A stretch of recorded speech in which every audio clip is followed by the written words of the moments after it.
Gather around, freaks. I know Kung Fu. Well, I don't. But the people in this month's movies do. It's time to look at the legendary filmography of a king of Hong Kong cinema, or the king of Hong Kong cinema, very slowly over the course of several years. Are you in or are you out? So gather around the New Year's Internet Radio because it's time for 2026 on Hey, Did You See This One?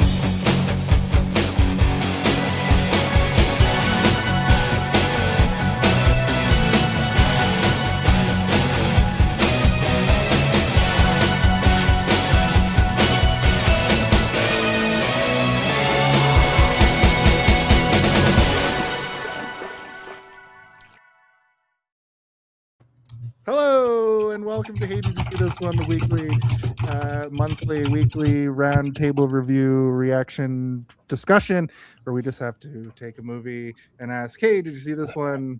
And on the show, we take the movie that I just said and we pull it apart and we leave no stone unturned. And it's 2026. And last year in January, I don't know fucking where I am. Last year in January, we finished up John Carpenter month. We did our last 4 John Carpenter movies and we said to ourselves, what are we going to do when January comes back around? So we didn't talk about it for a full year. And last month in December, we were like, we still don't know what we're going to do. We threw around some names. Verhoeven came up. We said, I don't know. There's no way to rhyme that with January. Lynch. We talked to Lynch. We were like, should we do Lynch? But then I was like, I don't know if I can handle a whole month of Lynch. But also, maybe one day we'll do Lynch. Yeah. But then it was 4:00 in the morning during Christmas break, and we were playing probably Arc Raiders or Marvel Cosmic Invasion, and I think one of us just said Jan Woo. And then we had finished doing. We did Hard Boiled the movie last month or the month before. I can't remember what we did. Oh, it was November, and we enjoyed it a lot. And then during that conversation about that movie, we were like, why don't we just do John Woo? Because John Woo rules, and you forget how much John rules until you watch a John Woo movie, and you're like, oh yeah, he's always ruled. Like since the beginning of his career as a filmmaker, everything he makes, even if you don't love it, it's still good. Like it's good enough, you know? It's true. So that movie especially is great because it feels like a culmination of a lot of his ideas. So what we decided to do is do a month where we kind of cover a large swath of his movies like we did with John Carpenter. But I said we can't do the month without doing his first movie. And then I looked at his filmography, and then there's this gem of a film that we're going to cover tonight called The Young Dragons from 1974. And it's rough, but it's got a coherent story, and so the filmmaking especially feels very ahead of its time. It feels like it's kind of unprecedented for 1974, and we're gonna get into all of that and more. Movies of that vein in that time period, it is you can see the fingerprints of an auteur. Yeah. Yes, for sure. And also Quentin Tarantino jacked that thing where they zooms into people's faces. I mean, that's a kung fu trope. He did it like that. But that feels like that happens like a million times. Did John Woo like pioneer that, or no. That's a kung fu movie thing. Okay. I wouldn't say that. You'll see a million movies from Golden Harvest and Shaw Brothers with that exact same filming language. We call it a snap zoom because it like snaps up close. Yeah, I wouldn't say Quentin Tarantino jacked it. I'd say he just uses it a lot. He loves it. He loves it for everything. But I'd say only in like his movies where it feels appropriate, like something like Django or something like Kill Bill, where it's like obviously he's making a kung fu movie with Kill Bill, whereas Django is like it feels very spaghetti western, but at the same time it feels like it's a movie within his movie universe sort of thing, where it's like it's meant to feel more corny, I guess is what you could say, but corny in the best way possible. Yeah. Although you can look at a lot of spaghetti westerns and see a lot of different elements kind of go back and forth as martial arts and spaghetti westerns were moving in popular culture. So absolutely.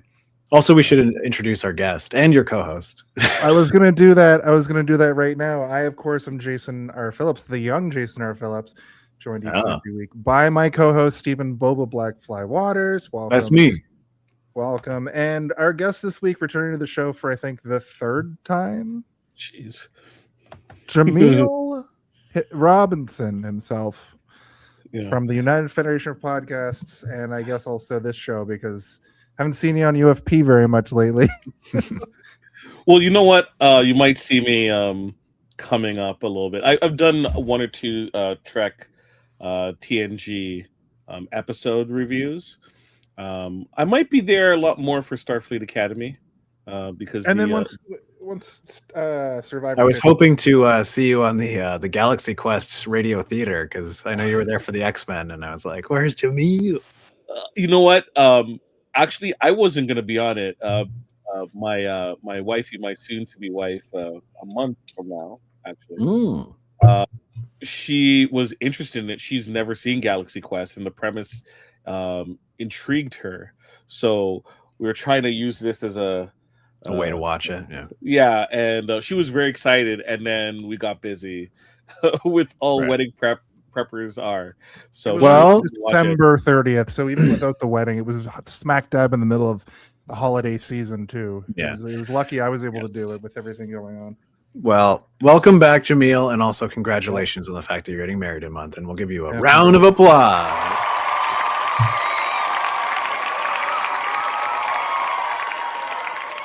Thank you. It's greatly appreciated. I didn't have you. Oh, sorry, it was on loop. Welcome back.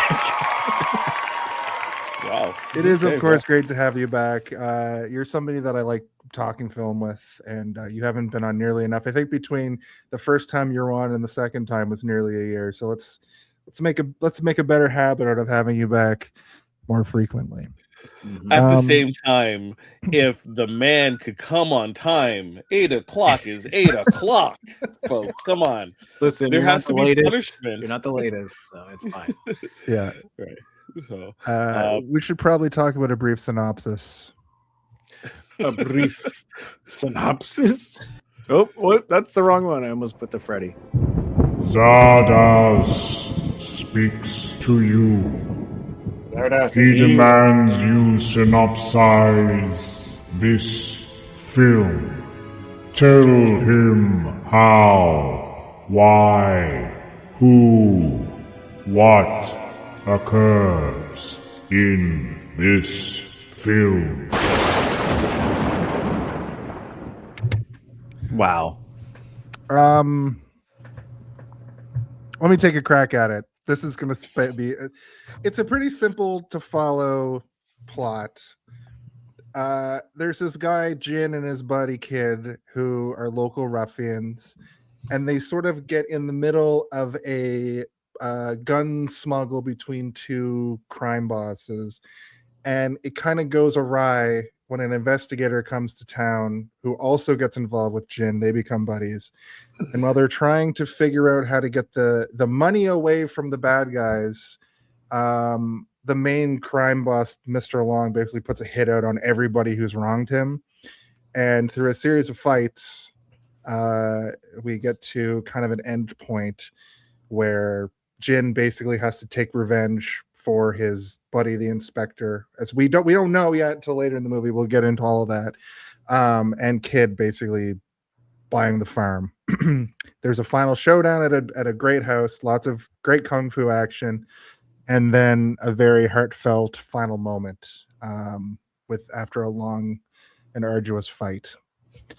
A lot of fighting in this film. It's the focal point of the movie, and there's a lot of like, I was watching this movie going like, there's a lot of like professional wrestling parallels where it's like two people will talk shit to each other and then finally showdown and then fight for like a pretty long time, like a title bout. But that's a little bit of editorialization. Is there anything else you wanted to add to that, Steve? But is that pretty much? No, I was hoping you weren't going to ask me because I was like, I don't know. There's a whorehouse and a lot of money and guns getting exchanged, people betraying each other. There's a lot of stuff going on.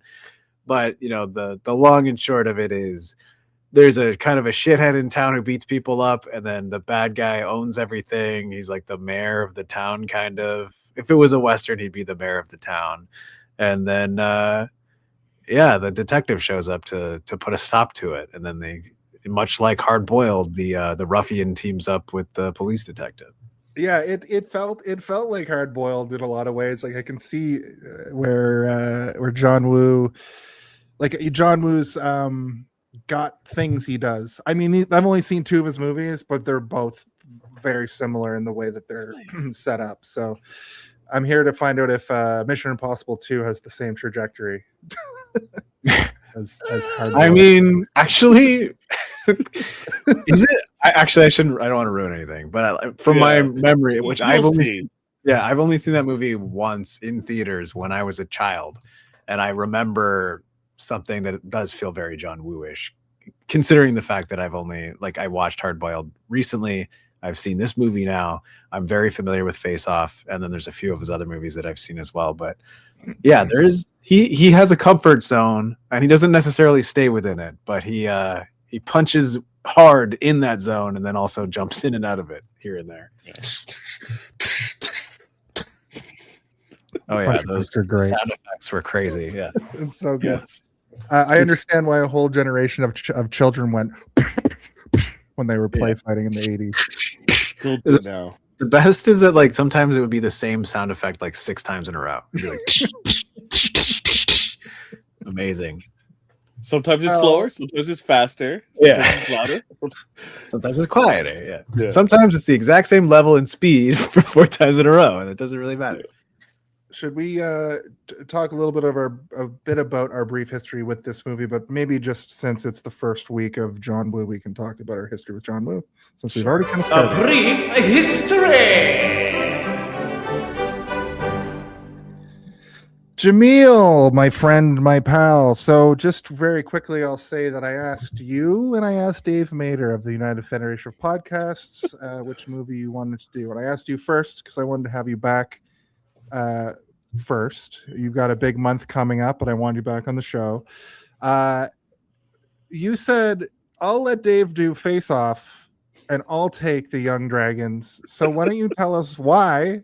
I don't know if Dave might have been a little bit like, I don't know what I'm watching right now. This doesn't seem like something that's up his alley. I figured. Yeah, when I saw the list, which, look, it's a good list, regardless of you're getting a plethora of different takes of Woo. But when looking at the list, this wooed me. To this particular title because it's the only one I haven't seen. Right. So I definitely wanted to check it out. And I think even going before the history with John Woo, strong history with martial arts, a lot of Golden Harvest and Shaw Brothers films. My dad is a huge martial arts fan, or kick up, as they call it in the West Indies. So growing up and sitting with him and bonding with him with these type of movies definitely seemed like the best thing to check out. In terms of John Woo, we've seen what he's I've seen what he's done. You know, more of the traditional ones. There's still looking through his filmography. There's a bunch that I have the luxury to see for the first time, which is great. But a lot of the traditional ones, the Hard Boils, the Killers, the Broken Arrows, the Mission Impossible 2s, Face Offs. You go through the more pop culture traditional ones I've seen. So, and you kind of know what you're going to experience, and that is a pretty skilled hand, a very traditional type of story, good guys and bad guys, and a lot of sequences of flair. Right, there's flair in it. So I will never say something is poorly made by John Woo, because he is skilled enough that he can take whatever story that might necessarily not be the strongest, but at least present it in a way where you can be entertained, despite a couple winks in this movie, and and and you can actually see the skill at work and kind of marvel at, oh, this is an interesting shot, or he's trying something different here. Yeah, overall the experience, I'm very glad that I actually got to do this film. So I thank both of you for the opportunity. You're welcome, Jamil. We're glad welcome. to supply you with the opportunity. That is always fun as well. I think sometimes I'll often pick the the thing that I'm not as familiar with because it can be more fun to talk about because you're fresh and you have an interesting perspective. Like you, I had never seen this movie before. I'm not like poorly versed on John Woo's filmography, but I'm definitely not well versed on it. I've also seen the ones that everyone has seen. When you say John Woo, your brain goes to maybe like 5 or 6 different movies. Those are the ones that I've seen. But you know, he's had a very long. This movie came out in 1974. He's been making movies forever. He's been making movies longer than like my parents were able to analyze what a good movie was. You know, like that's saying something.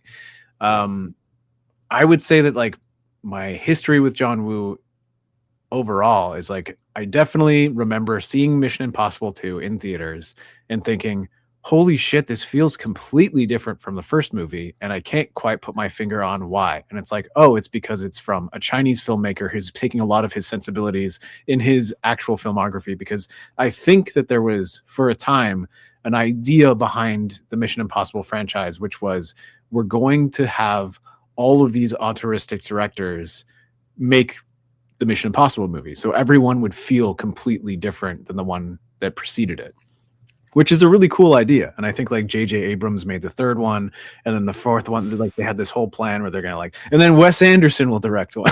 Like it's like going to be like a full Wes Anderson Mission Impossible. Like that idea on paper sounds really cool, but I think they realized that like people aren't able to adhere to it properly.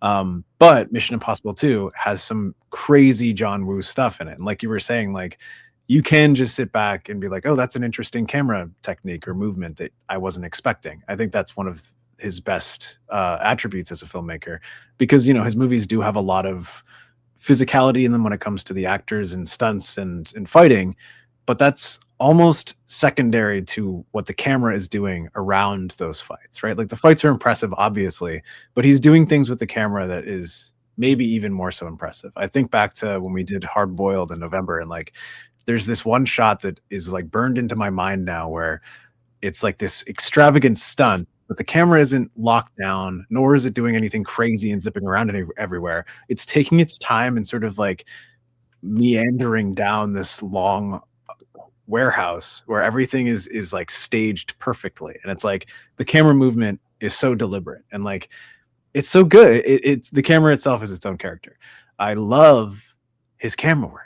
Guys, I love his camera work. His cinematography is amazing. I love this guy.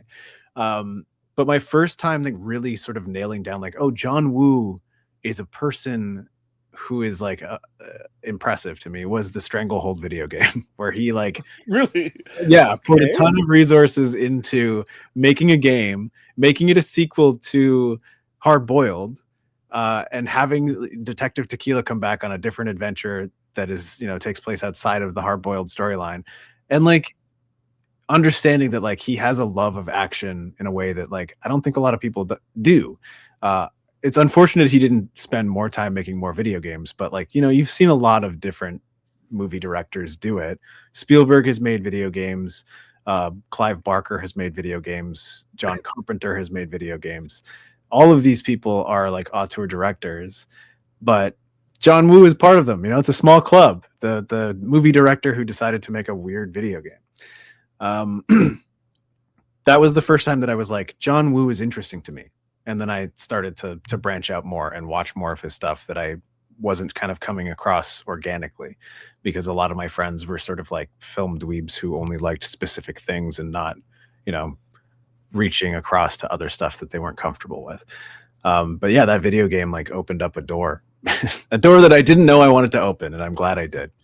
So yeah, not so much of a brief history about his films, but more so just him as a guy. He's cool. I think John Woo is the coolest filmmakers who ever lived, to be honest. I think I would have to agree with that based off of the few films I've seen. And as an adult, I've only seen Hard Boiled and this, but I remember seeing Face Off. I think that's 1995, so I would have been like 10. And I remember it blowing my mind. And my dad specifically loved John Travolta, or loved that era of John Travolta. So I remember Face Off coming out and him being like so stoked and so confused about why they're switching faces and all this. And I remember vaguely watching it at a sleepover, like I said, but I don't remember much of that movie. And Broken Arrow was another one. I think that's 96 or 97. And I only really remember two people fighting on the back of a train next to said Broken Arrow, which is a nuke. It's not like an actual arrow that's broken? No. The arrow is the head of a nuclear weapon. I see. I know you know that. But I'm excited to go down this road after watching Hard Boiled, because Hard Boiled blew me the fuck away. Excuse my language. Like, I couldn't believe how many tropes in other later movies are like originate from like John Woo's style of cinematography, his style of fight choreography. I've said this a lot of times on the show. I love fight choreography. I'm a professional wrestling fan. You know, I love to watch what goes into a fight be interesting, not just two people, you know, fighting. Like, I don't like UFC, for instance, or even boxing, really.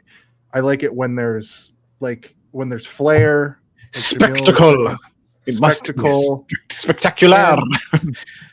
And fight choreography in a kung fu film is that perfect blend of combat sport, but choreographed or predetermined, where I couldn't get enough. This movie has some really awesome fight scenes, and it's too bad that we're not like a fight choreography podcast or something, because we're not really going to break down the fights. We're just going to say key moments. That was happened. cool. Yeah. And it's like trying to cover a comedy movie on the show, or just be like, that was funny. Anyway, the next part of the plot is so that's probably going to be what our fight discussion was. The rule is. of three really followed in this scene? that final battle. You know what would have made this scene better? A bunch of phone books with squibs in them. Yeah. And chicken feathers flying from everywhere. off camera. But my history with John Woo is brief, and my history with this movie is I watched it this week, and I really sat and had to take it in because it was subtitled. And we haven't done a lot of subtitled movies on this show. And when you have to sit and actually, like, I had to pause the movie a lot of times because something would happen on the screen. You'd read the subtitle, then you'd go to make a note, and then you would miss the next subtitle. So it's all in here. Like, I got it real good this time. And it was a great Not watch. me. I was tired when I was watching it. I was like, oh, what did he say? I don't care. Oh, did he just? I don't know. Did that guy just come in his pants? Oh, he did. Oh, he did. And left a giant snail streak across the floor. Yeah, that's great. I watched this at like 2:00 in the morning. Yeah. So I was bright-eyed and bushy-tailed for sure. For sure. Yeah. Well, we can. But yeah, I can absolutely understand in terms of what you're talking about in fight choreography. Martial arts movies do a great job of not really just sticking to a 2D plane when presenting action. A lot of times, boxing matches, you do see it move around, but typically everyone's kind of face to face and it just moves around together. You see a lot more of depth of field kind of being used in martial arts films, but in this film particularly, they did a great job of really like moving the pieces around and also presenting the scope of the fight. Yeah. Where, especially when it's multiple people attacking one, right? They would do some shots, from on top of a hill, presenting exactly how the person is being boxed in, right, in that fight. a lot of great takes that we saw. So in terms of fight choreography, I know yes, we're not going to talk about it that much, but folks should really take the time, watch the film, and watch it a second time and look at it from that lens. Yeah, no, that's really good advice. And I do honestly, I wish that there was a dub of this. Like So I needs would a always, dub. I would want, like, it's fine. Like I don't, I'm not one of those people that's like I can't watch subtitled movies, but I What would if we like to make be a able to- dub for it? that would be hilarious. Yeah. That would be fun. Get all the UFP together and just dub it over That sounds like a more fun idea than doing the radio theater. the radio theater. Yeah. But the thing is that with the dub, I could put it on in the background, you know, and listen to it while I'm doing stuff, not have to sit and be like so locked in after seeing it the first time. Which I know this is like, don't say that, but at the same time, sometimes, you know, I think it's fair, especially like with older movies, like because there's not a ton going on in terms of movement plot wise. Sometimes there's a lot of fluff in these dialogue scenes that don't necessarily push the movie forward.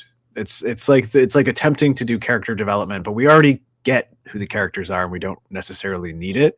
And sometimes questions will come up in your mind when you're reading these things and you're like, oh, and then it's never resolved. And you're like, oh, okay, well, I guess I need to stop micro-focusing on that one thing that I thought was going to be revealed to us. It doesn't actually matter because the guy's just going to get the shit kicked out of him and then thrown into a lake. and then also depending on the dub or the non, like if you're a native Mandarin speaker, they have different names. Jin is named something else, and if you look at the IMDb, they don't have their character names. Nope, just the actors. So it's really hard for me to tell because like a lot of their pictures are not recent or like not of the era for this movie. So it's like I don't know who the fuck I'm looking at here. Yeah. And it didn't help that Fan and the assassin guy, the Mr. Long's brother, like look very similar. And when Fan shows up in the movie, I was like, Jason. no, that's not what I'm saying. Okay. Okay. When Fan showed up, I hadn't been. They all have the same fucking Beatles haircut. Okay. Every single one of them has the same Ringo Starr haircut. So it's hard to tell unless they're wearing different colored shirts.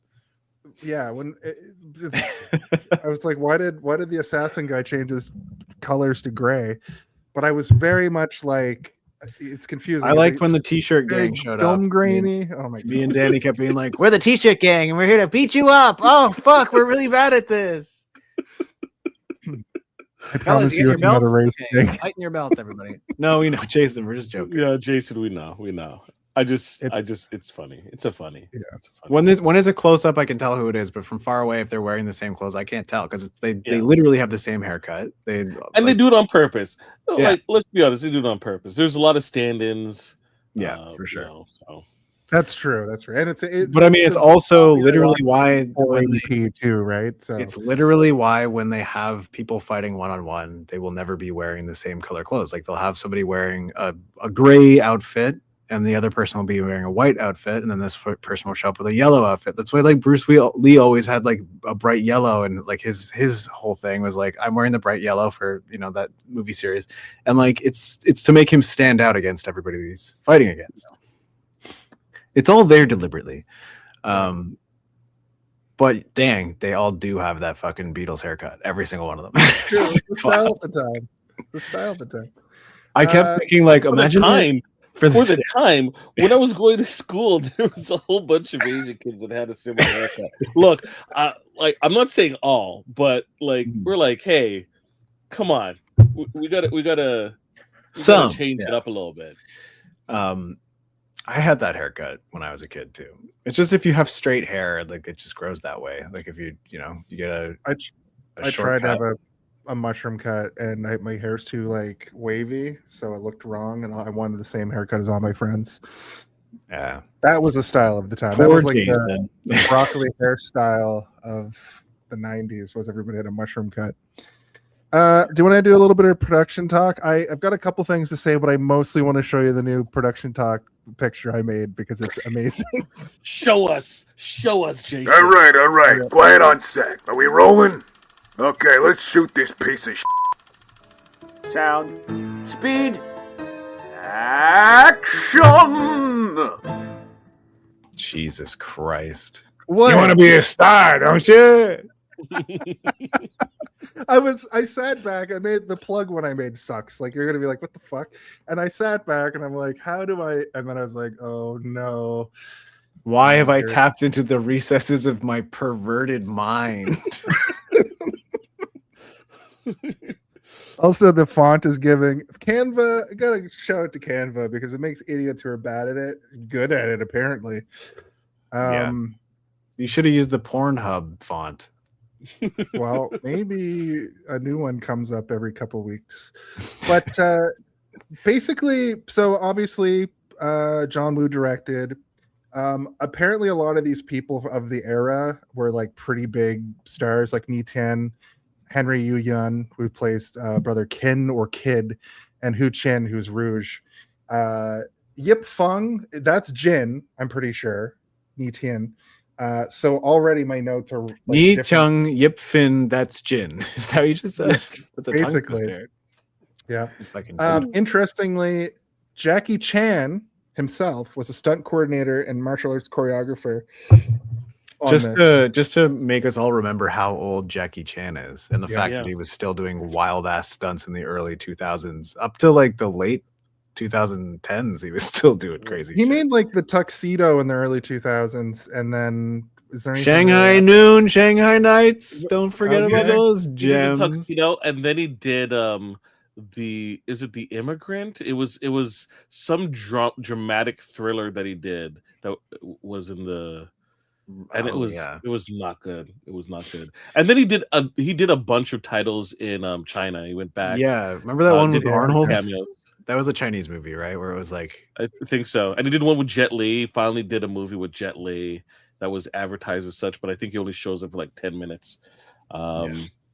You know, he's in his retirement phase. He made it in North America, quote unquote North America, and he kind of moved on. And he appeared in Karate Kid Legends. right? Yeah, Oh, yeah, yeah, that's right. That's right. I can't doesn't- imagine that he's not a day probably does not go by that Jackie Chan doesn't have some sort of ache in his body, like in his ankles or his wrists or something. He's He probably did- broken so many fucking bones. He's broken his ankle on like every movie he's ever done, Yeah. hasn't he? I've seen him get stuck. Like he's had to slide through like a thing, like a toll booth window in Yeah. some movie, and you know they do the Well, bloopers at the Yeah, end. like he'll slide through a mail slot if you give him enough. Yeah, Yeah. and he time gets and move. stuck halfway, and they have to like pull him out, and he gets out, and he's like, "I'm injured. I got to take a couple weeks Yeah, off." I think I just slapped a couple ribs into my lungs. Yeah, so, yeah, there's the famous him breaking his foot on the hovercraft in Rumble in the Brooklyn. Bronx. Or Rumble in the Yeah, Bronx. and then getting the sock, get the He's sock got over. the his Yeah. boot on for the rest of the movie. Yeah. Yeah. But he still did the stunt with the broken ankle too. He's like, no, I can do it. And they're like, Jackie, no. And he's like, nah, fuck you. I'm gonna do it anyway. Oh yeah, and that's right. Mike Smith, Rush Hour 4 is, you know, Is it in- happening? I don't after think that's true. I don't think that's even after was it Chris Tucker Epstein photo? it's on the list. I was wondering if we were gonna talk Probably about on the list. I'm like, is this gonna lead to a Jackie Chan talk, which is then gonna lead to a Chris Tucker talk, which is then gonna turn into an Epstein Files talk? I don't know. Yeah. We'll see. Put Or a, is that- a stamp on your bingo cards. It actually happened. It happened. Yeah. I think Chris Tucker might be one of the only people to be on both the Diddy list and the Epstein list. That's not Ooh. true. There's probably There's a probably so many, myriad people. including Diddy himself. No, but Yeah. okay, how about Diddy list, Epstein list, and probably a frequent person visitor of Neverland. No. Yeah. Okay. And then also that place where all those yachts were on New Year's Eve this year. Did you guys see that? There was What? some place, some island in the South Pacific where all the like rich elite yachts went to party. The Christmas Adventurers Club. Yeah. Oh my God. Yeah. Is that a reference to One Battle After Another?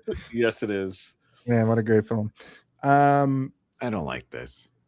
Sorry. Okay, let's get back on track. Sorry. So there's no authoritative box office figure for how much this movie cost to make or made. But I will say the film was originally completed in 1973 under the title Passerby and was deemed too violent by censors, so it was shelved. Golden Harvest acquired the project, funded reshoots, retitled The Young Dragons, and then signed John Woo to a 3-year contract as a result. That's according to Wikipedia. That makes sense. It absolutely makes sense, and I could see a lot of the violent tendencies because I was kind of taken aback with how women were treated in general in this film. That random scene of a woman just getting beat up and she's topless, and I was like, why was the point of this? But I could see the movie having more of that kind of stuff, and the in blood the 70s they even scaled back the blood a bit. In the 70s, there was a way for filmmakers to make the villain even more villainous, and that was to have them on screen rape somebody. That was a go-to move in the 70s, and Zack carried Snyder over. said, "Why don't we always do that?" And they carried it forward into the 80s and the 90s. But I mean, like a lot of people, it's distressing, it's disturbing, and it's something that unless it really has something to do with the story, then you should probably just keep it out. You know, that's how I feel about it. At least I hope most people do.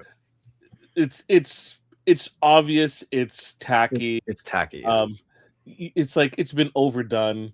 You know, but it's also just like you got to know that's upsetting people, and not in the way that you intend. Like we know the bad guy's a bad guy. You don't need to have him do that on screen. But I mean, it's the 70s, so they didn't know any better yet. it kind of feels like they had to one up all the other, villains in it. So like it starts off with Long kind of taking his masseuse and kind of pie facing her, right? Immediately, first hitting her with the cigarette across her cheek, and then pie facing her, right? So they're like, well, we've already taken those two off the board. We just got to up the ante. How can we make this worse? Oh, I got an idea. Let's take a note out of every Italian horror filmmaker's playbook. Oh my god. Oh my gosh. Yeah. And they didn't want to use dogs. I didn't want to bring up Zack Snyder, but Jason, you already did. But like, he's got an issue with that too. Like he uses it as a plot device constantly, and it's like, Zach, like I like some of your movies. Like, why do you got to always throw this in here? Like, a woman can be a strong character without having, that be a part of the story every time. And I know, like, I understand that is something that is real, that exists in real life, that is like a constant threat, and it can be powerful, but like it can also be a crutch, and you gotta if you don't need the crutches, then get off the crutches. You can make this character interesting without that as part of their story. Stephen, it's just like schoolwork. If you keep submitting your homework and you use the same line in every piece of the homework, you're gonna get docked marks. I'm sorry, filmmakers, you're getting docked marks. That's what happens find too. Something, Every time I'm watching a Zack Snyder movie, it feels like he's like, "Hello, my name is Zack Snyder, and this essay is about sexual assault." Yeah. That's not a good thing to laugh at. I'm sorry. Listen, we're not laughing at that. We're laughing at the fact that he uses it constantly as a weapon against the audience, and he should maybe try some other tricks. Yeah. Read a book or two. Read a couple books, and not comic books that already have rape in them, Zach. It's like I love the Killing Joke. It's great. You know what we should really focus on? Oh God. Well, let me change the subject immediately. So how about those kung fu kicks? Everybody wants kung fu fighting. Yes. That's pretty much all I have for actual, the choreography by Jackie Chan infuses fights and dynamic movement, uncommon in low budget films of the period, like Jamil kind of brought up. And we can see a lot of his early genre themes that he carries through, like the underworld, honor among thieves, loyalty and betrayal. And that's great. It's all here. This movie and Hard Boiled felt like almost like sister movies in a lot of ways. Like this is where he started, and Hard Boiled is one of his like magnum opuses of Well, Sorry, it's I laugh because it's like it's the only two you've seen. So I'm like, true. like okay. I think they're far enough apart from one another, though, that like he perfected. I also think that the more you watch of John Woo, that you're going to realize that like, oh, there's also a triplet sister, and like also there's 4 other sisters, and maybe this is just a whole sister, whole family of sister. Yeah. I'll get back to you as the month progresses. How about that?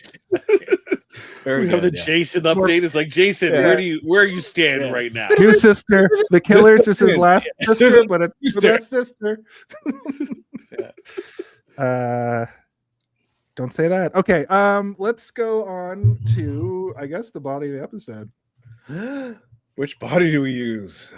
The body of the episode. I think this I person. like that sound clip for the body of the episode because it reminds me of what's that game where you play as little jelly bean people and you all battle against each other and Oh yeah, Fall Guys. Fall Guys. Nice. Yeah, it does actually. The Fall Guys getting ready music, or the Fall Guys end of a level music. Yeah. Cool. So we start the movie with Mr. Long, or Mr. Leung, who seems to be a crime boss of sorts. He's got cronies. They're looking at guns. They're looking at 200 guns, and he burns a woman immediately. Yeah. Immediately. And Mr. Long says that gun running is expensive work, so he wants 20,000 silver. Me and Steven were The talking original about, deal for 5,000. yeah, he's like 5, and he's like, no. What are you, Nope. nuts? Yeah. Listen, I'm so pissed off at that offer. I'm gonna burn this lady next to me, and if you're not careful, I'm gonna burn you next. See, that's his voice. If we do the dub, that's what his voice is gonna be. Yeah, see? Okay. I want at least 20,000 silver coins, or else you're all getting burnt by my cigarettes. Steven and I were talking about like when this movie takes place. According to my notes, it takes place in the 70s, but you were saying that they mentioned the war, which would have been the 40s. But I mean, they say the war. It could be any war. Could be a Yeah. war that's happening in like disputed continent or not continents, provinces of China or whatever, right? John Woo's Sister Act. Yeah. Sister, so many sisters. I was like, you know, the clothes they're wearing versus we only see one car, I think, in the whole movie, and it's when he like lands on that car at that one point at the beginning during like the gun trade-off. I don't think we see any other cars throughout the entire thing. And just like tonally, everything about it, I'm like, this feels like it could take place in the 40s. Like, are they talking about World War II? Are they talking about a different war? It doesn't really matter. So if it takes place in the 70s, it does. But to me, my brain, for some reason, was like supplanting itself in a different era than I guess it was meant to take place in. I was Which thinking like didn't really do I was much thinking, other than to make me be like, it was even more of a simpler time. There weren't even hippies yet. I was thinking it was like it's also rural Hong Kong, like it's like in the It would be rural like area, so it would be like setting a movie, you know, in the 70s in like America. Usually you'll be able to tell because of the clothes that they're wearing, but because this movie is set in China, they're wearing sort of like traditional garb. So I'm like, I can't tell when this is meant to take place. I don't know. But if it's the 70s, it's the 70s. But when I was watching it, I was like, World War II, Hitler's still around. Holy shit, this is a dark timeline we're in. Hitler's the bad guy of this movie. He's just off camera. If the Duffer Brothers wrote it. He's directing next to fucking John Woo. Shout out to my Stranger Things fans. It's been a weird week. Listen, there's a great fight at the beginning here with Yun Fei. He's a master. He just beats the shit out of a couple guys for our entertainment. And Mr. Leung loves Yun Fei. We find out later that they're brothers, I think. This is something else that I was wondering about the movie. You guys watched, Jamil, you watched a different, like the subtitles on the video you sent me looked different than mine. And I'm wondering if we are getting the same information on the versions we watched based on. I never caught that they subtitled were it. brothers. I never. Later on in the movie, is like, that's my brother. So I don't know. But could it have meant like a sign of affection? That, Yeah, there's a lot of times where people are referring to each other as brother in this movie.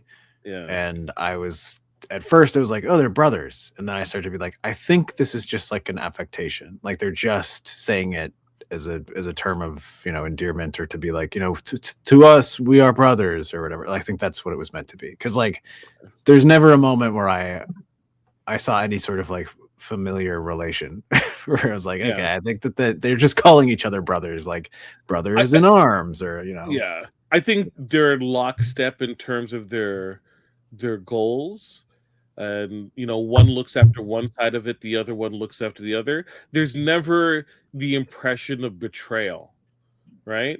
Yeah. And Okay. and that type of kinship, I think, like equates to them being brothers. Right? Yeah. So Comrades. yeah. This is why We're- you're right, Steve. We need to do our own dub, and it'll be the perfect dub. We'll get all the facts That's right. I'll call it the Young Dragons, the perfect dub. Yeah. That'll be the colon. But we kung pao it like World Mind suggested, and just make a mockery of the whole thing. I think a movie like this should be like fully restored. Like I think John Woo's still alive, right? He's still around. Yes, he's alive. Yeah. I think John. He just directed a movie last year called The Killer. Wait a minute. He already made a movie called right. The Killer.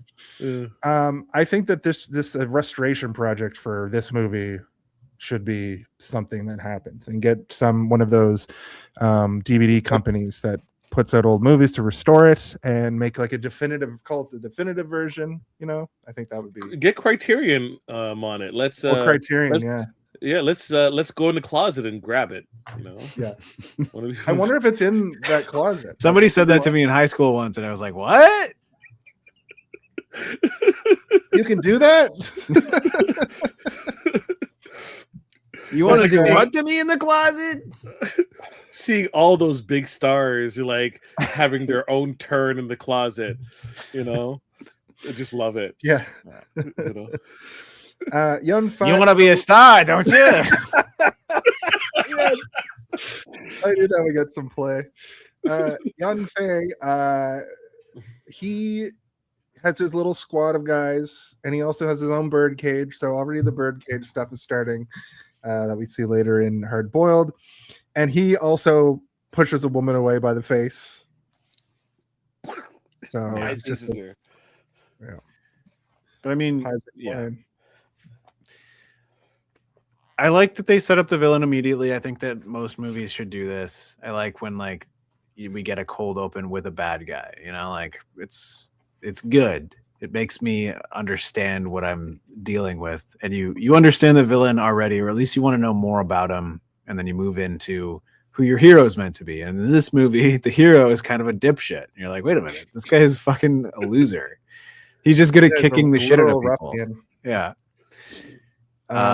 But he reminds me of like every anime protagonist. Yeah. Who's Yeah. like He's a little he bit of a has thief. these he's got these sort of visual cues and sort of like these little affected, like he's got his little cigarette.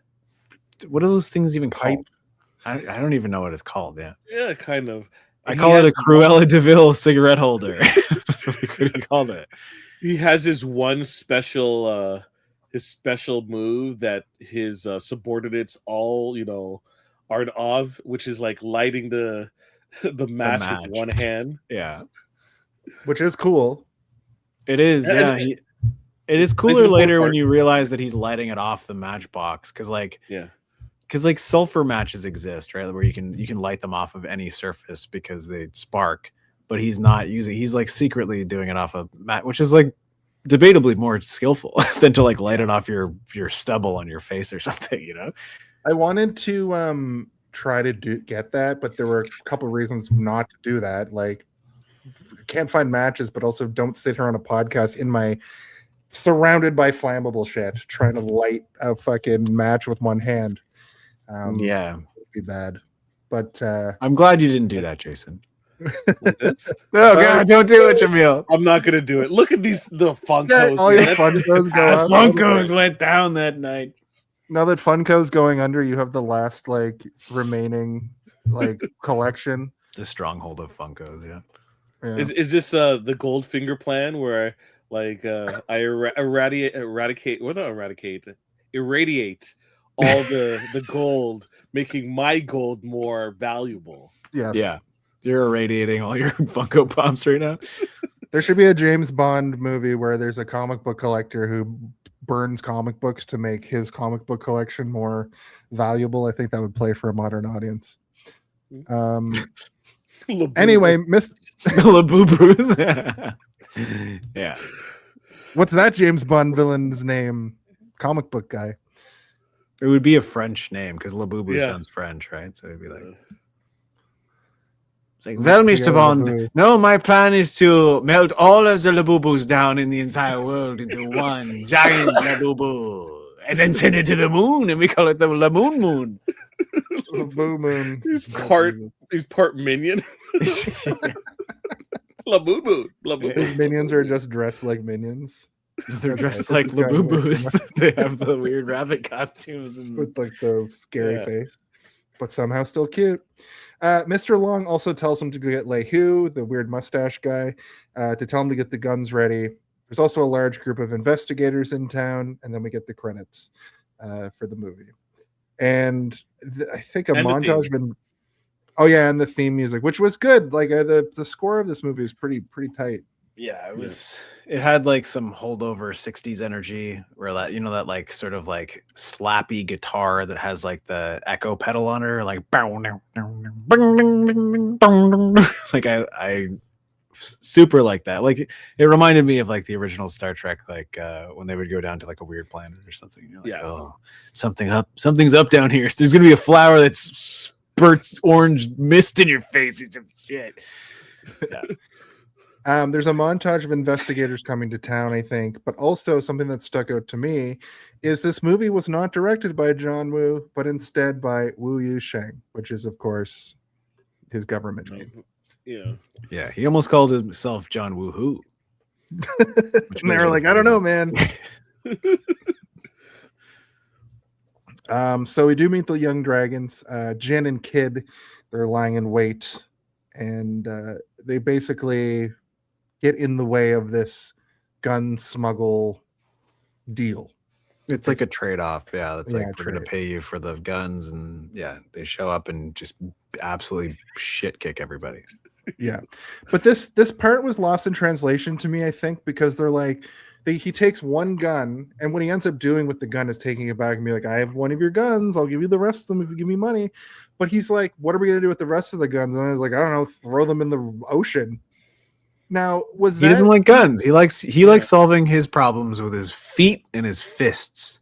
So he never was going to give up the guns. He literally just throws them in the ocean. Yeah, I think that that's part of his character, is that he actually doesn't like Okay. lethal violence. Like he doesn't mind beating you up, but he's not going to shoot you in the head and kill you. Like he's like, no, that's- He's a criminal with like principles, and the Like a principles Peter are Pan.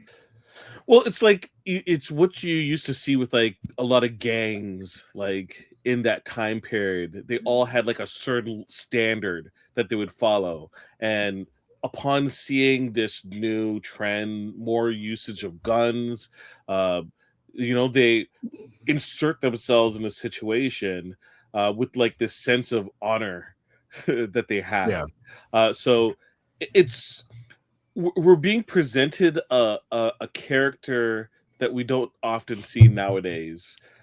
Nowadays, if it was updated for modern times, it'd be some kind of money scheme, right? That would be the main focus, as opposed to like principled action. I'm getting rid of all the guns. yeah. Could And be this a character would computer be program that takes 1 cent off every dollar and puts Yeah. the 1 cent. but also into this another bank character account. this character would be difficult to convey in a modern retail. Like the Yeah. closest that I'm thinking of is like, did you guys ever see like the Tron Legacy movie that came out Yeah. like in 2010? Tron or Ares? whatever?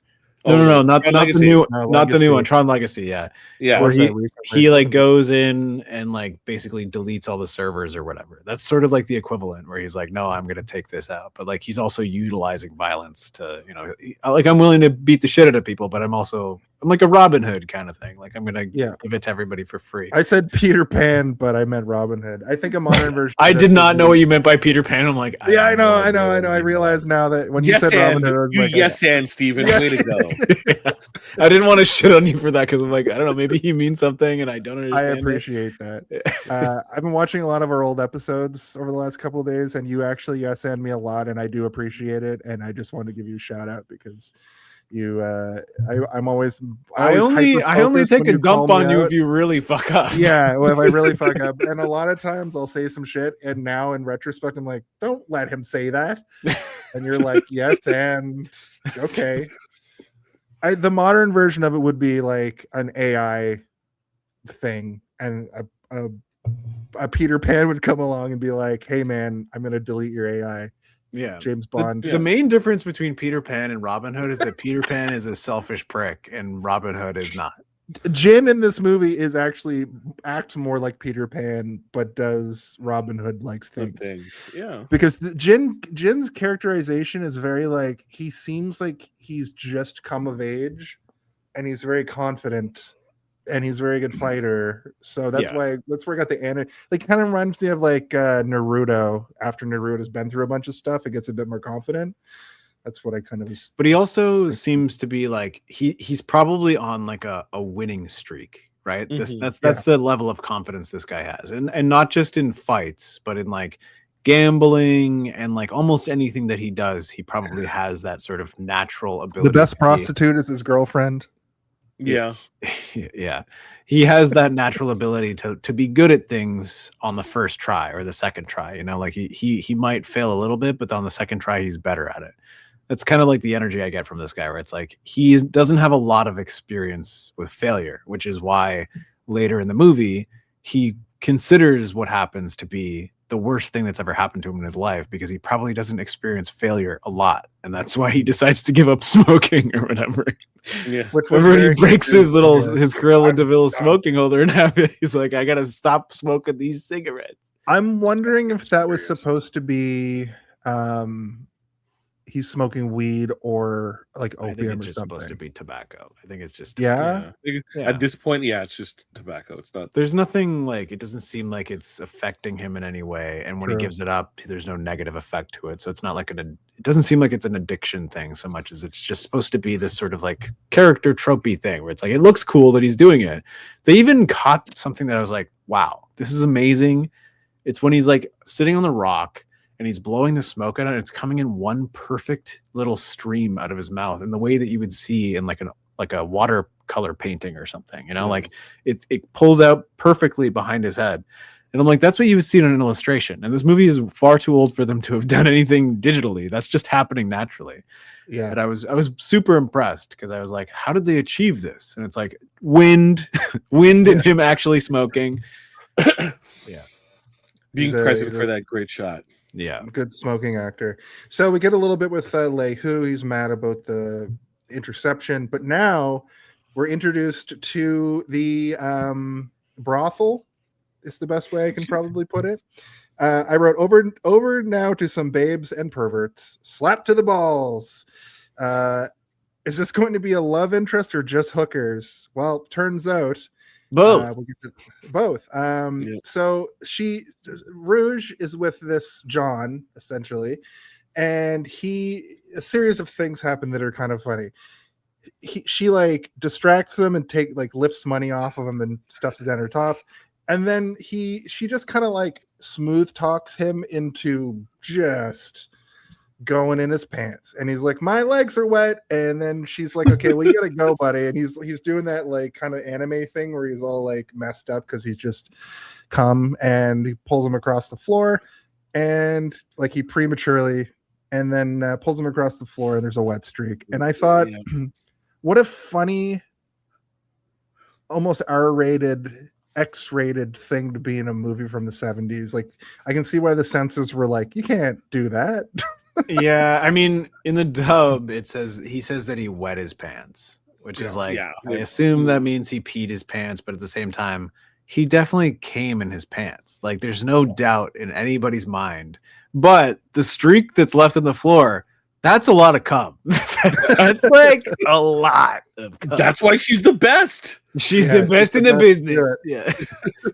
Yeah. And also, I learned that John Woo is fucking hilarious. Like that's, you know what I mean? Like that. What a funny thing that this movie has in They it. also cast like a weird guy. Like he looks weird, you know, the guy does that's look like weird. chasing, and he's like doing all these weird things, like oh, and you're like, okay, man, what is going on here? She's like, she already robbed him, but then she's still willing to fuck him, and then he's like, no, He's like, I'm gonna give you something at least.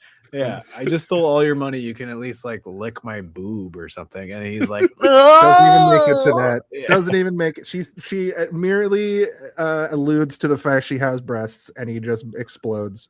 Yeah. Um, He does look like a guy who's probably never seen a bare breast before, and he still hasn't at the end of the scene. Yeah, Yeah. He gets dragged out of there by his cummy pants and thrown out, I guess. but yeah, that's why she's bottom bitch.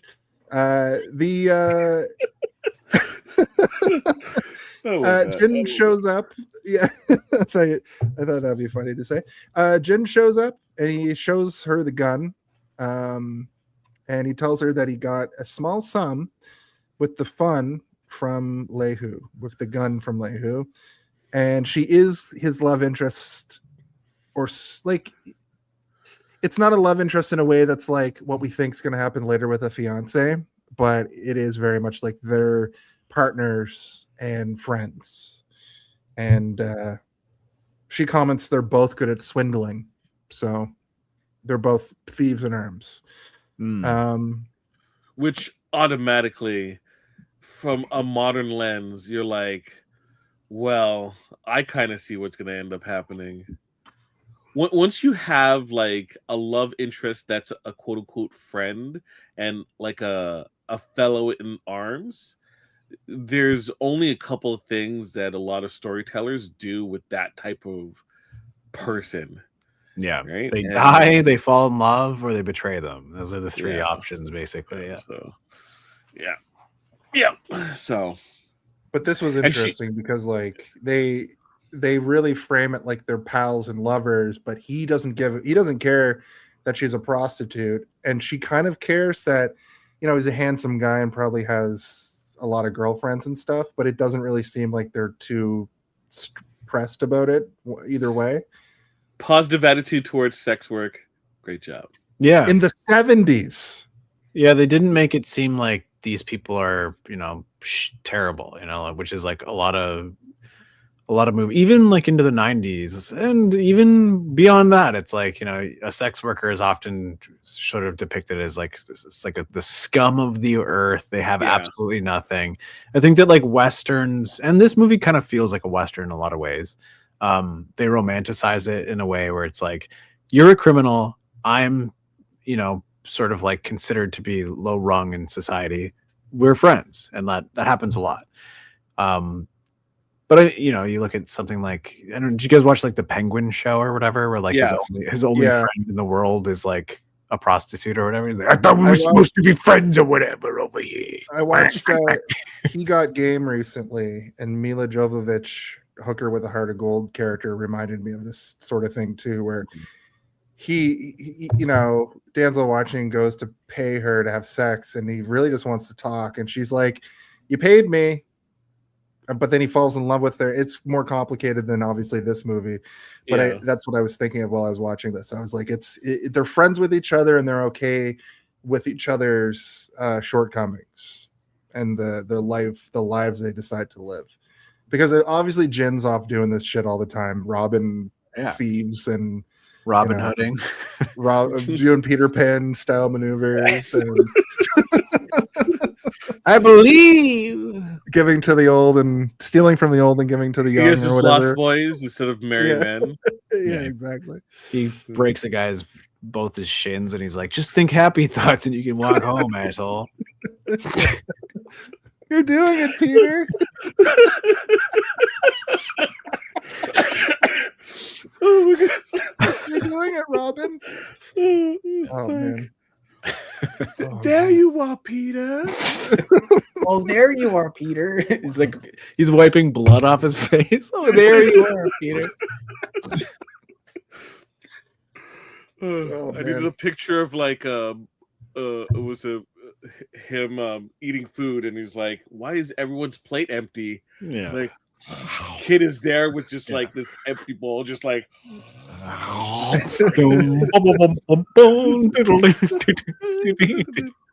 man. Yeah.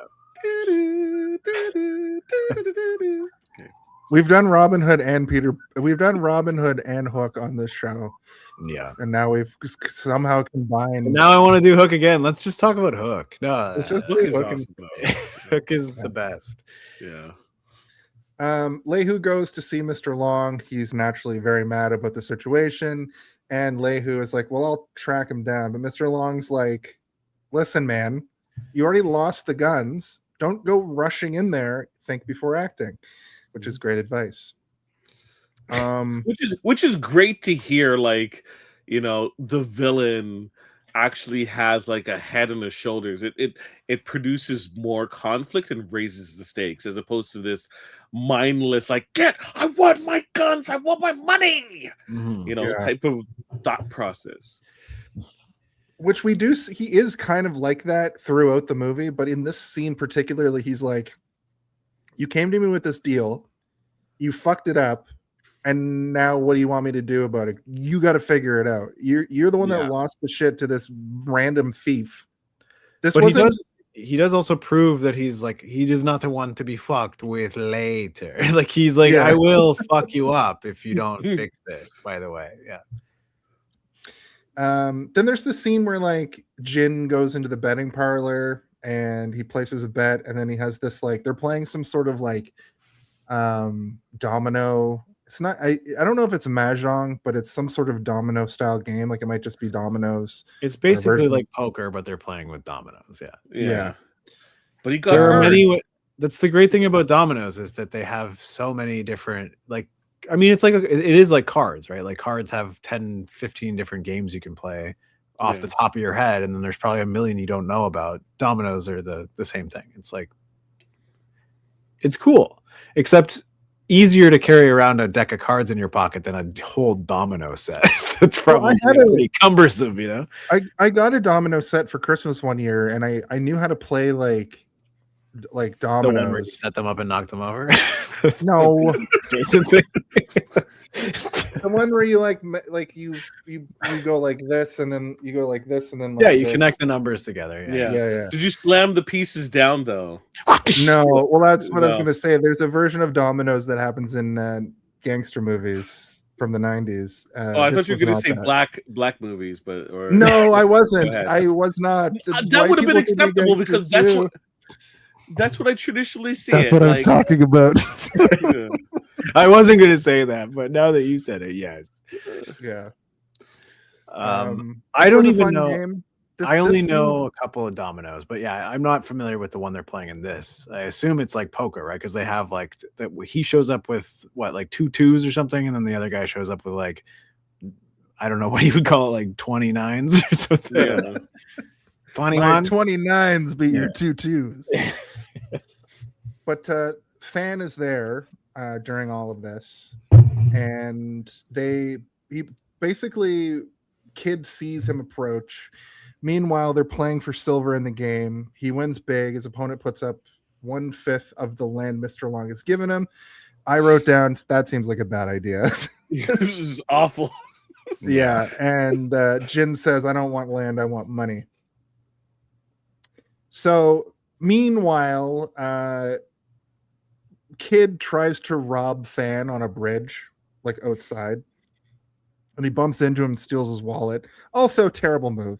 This Yeah. Fan guy is a literal like police investigator. And also good at shit kicking people. He's got Crazy good got at Neo playing. skills, you know, he can Yeah. triple kick you. And he catches him immediately. He's like, But "You he took doesn't my know. wallet." He doesn't know that. Kid is an idiot. But Kid's Yeah. also good at fighting too, which is like Yeah. surprising. Because when you first see him kind of punch it and kick a couple people. But like by the end of the movie, I'm like, oh, he's also really good at flipping around. Remember when he's about to leave that one scene and he does like a full like Just does a backflip. or whatever? You're like, what the hell? He's like, it's faster this way. This is how I get around. Yeah. Like in a video game where you jump everywhere because it's slightly faster, or at least you have the impression that it is. That's how he In gets Symphony of the Night, you just go backwards everywhere because it's slightly faster. That's one that I came to mind immediately. And rolling in Ocarina of Time at least gives the impression you're going faster. I think Yeah. speedrunners do it. There was But, one thing that I unlocked recently, which was that in Mass Effect, the sprint button doesn't actually make you go faster. It just makes it look like you're going faster because it like they add Oh, speed wow. lines or whatever, and you're not actually moving faster at all. That broke my heart. I was like, That's I sprinted wild. everywhere. Yeah, I sprinted everywhere, and it was a lie. It was a lie. Man. Yeah, I'm playing the Dragon Quest remakes right now, and the run button makes you go like half a step faster. And I'm like, what is even the point of this? And now I'm wondering, because of the Mass Effect thing, if it even is making me go faster. So If you just it's a broke my fucking BioWare game, then they're probably not. I'm like, I don't know, Broke just my add brain. speed lines. Everybody will think you're going faster. But yeah, they have a quick fight, and Jin shows up, and then they fight each other, and it's pretty evenly matched. Fan reveals that Kid stole his wallet. I wrote Little Jimmy. Jimmy will knows what I'm talking about. Yes, I do. Jin returns it and then asks his name, and he merely just says a passerby. So the original title was based off of this interaction, I suppose. I think that's a cooler name than the Young Dragons, but I mean, the Young Dragons is a cool name as well. The Young Dragons sounds like a hockey team or something, like Or it's just feeding off of the Bruce Lee hype. It's like, yeah. Also, like then- the passerby is like so mysterious sounding. Like that's such a Yeah. mysterious title. I like that way better. But the Young Dragons sound Passerby like a bunch comes of people who would kick the shit out of you. There's a movie from the 80s called Kung Fu Kids, The Young Dragons, which I'm almost positive Three Ninjas was based off of. yes. Uh-huh. I There's had a that. movie, yeah. There's a movie from like 2009 called Kung Fu Panda. It's like one of the best movies I ever saw.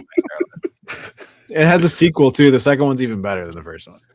There's 4 of them, plus a bunch of What? spin-offs. You tell me there's Yeah. 4? Holy shit. Yeah. I'm not gonna lie though. Kung Fu Panda 2 is like in my top 10 best movies of all time. I'm not Really? yes, I Okay. love that movie so fucking much. It's so good. It's so good. Okay. Don't tell anybody, internet, that's watching this Yeah. right now. But Cover Kung your Fu ears, internet. I love Kung Fu Panda 2 so goddamn much. It's the best.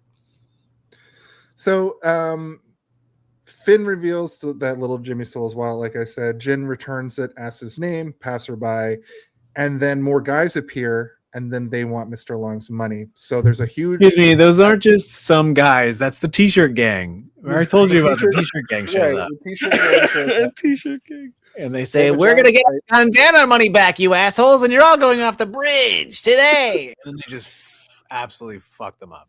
And They you know what? just beat He the just sits on the edge and watches the whole time. And like, he doesn't even help. Yeah, I love it. He doesn't need to. Yeah, they fight together very well, and I guess they're best friends now. He tells Mr. Passerby to meet him. Jin tells Mr. Passerby to meet him at the Drunk Flower. The drunk. And yeah, they meet up. Jin has a plan. Get Kid together, a crew. It's going to be big. They're going to do some sort of maybe like a heist. I don't know. Over to Woman. Yan Hong. Woman shows up. Fan greets her. They're greeted by Zhao Hong, the brother of the fiance, and this is when it gets complicated because all these names. Yun Fei, the assassin. That's what I'm going to call him, as the assassin, the guy from the start. He's kind of watching all of this. He's kind of figuring out his next move. He's doing like a Nacho Libre, like from behind the tree. Yeah. Like, or you know that meme of the guy who's like, yeah, Yeah. Yeah. Immediately knew who you were talking about. yeah. That's perfect. He's doing that. Yeah. Over to Who and Mr. Long. they're looking at some Japanese guns worth over 10K silver, and it is. Oh wait, sorry. Was this when Jin? This is Jin showing up with the one gun to be like, I have the guns. Mr. Leia is going to pay for the shipment back to Mr. Long. Honestly, Jason, I don't know. Yeah.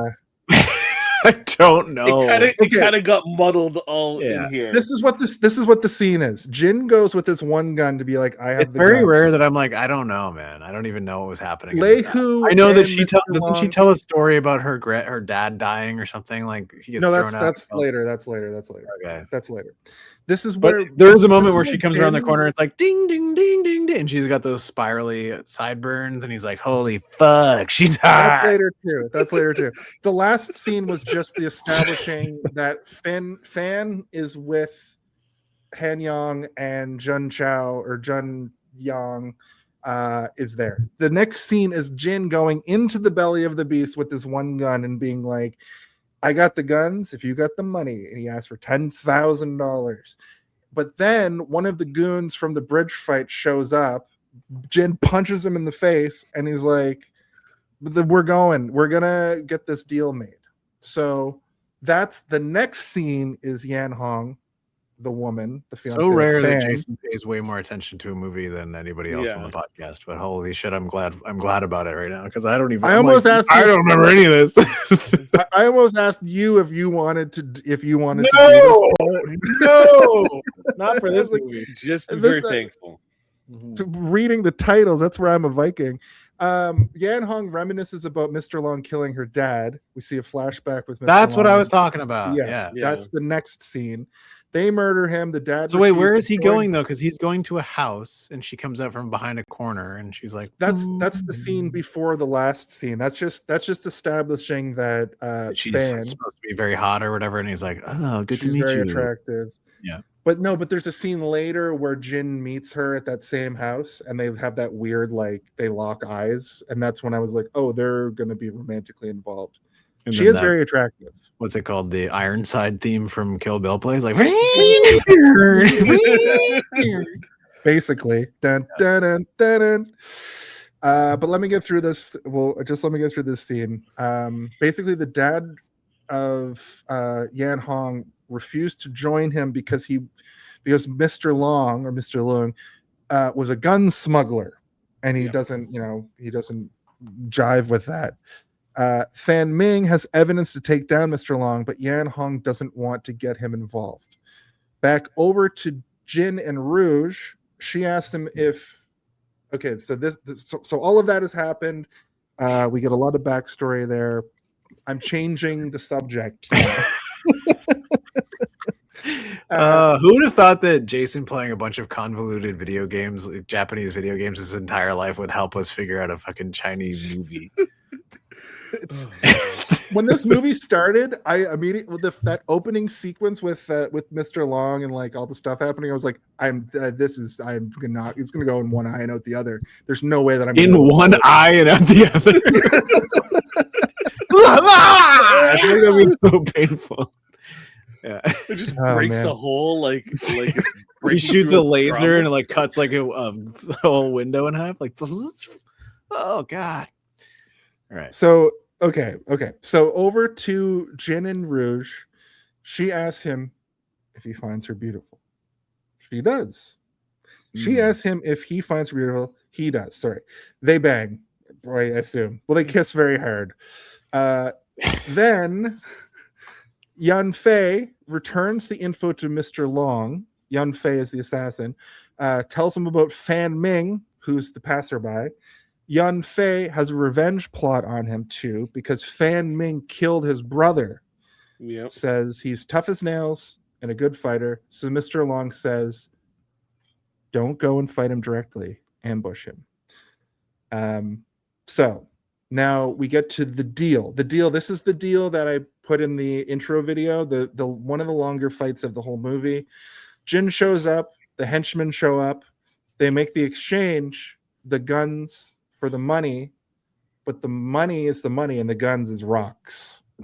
And they have a giant epic fight. You can just imagine 10 guys just The t-shirt gang is there. The gray shirt gang is there. There's Everybody you part- know is there. Yeah. There's a part where he takes like the leader of the t-shirt gang. They fight up a rock. They fight on top of a rock. It's very cinematic.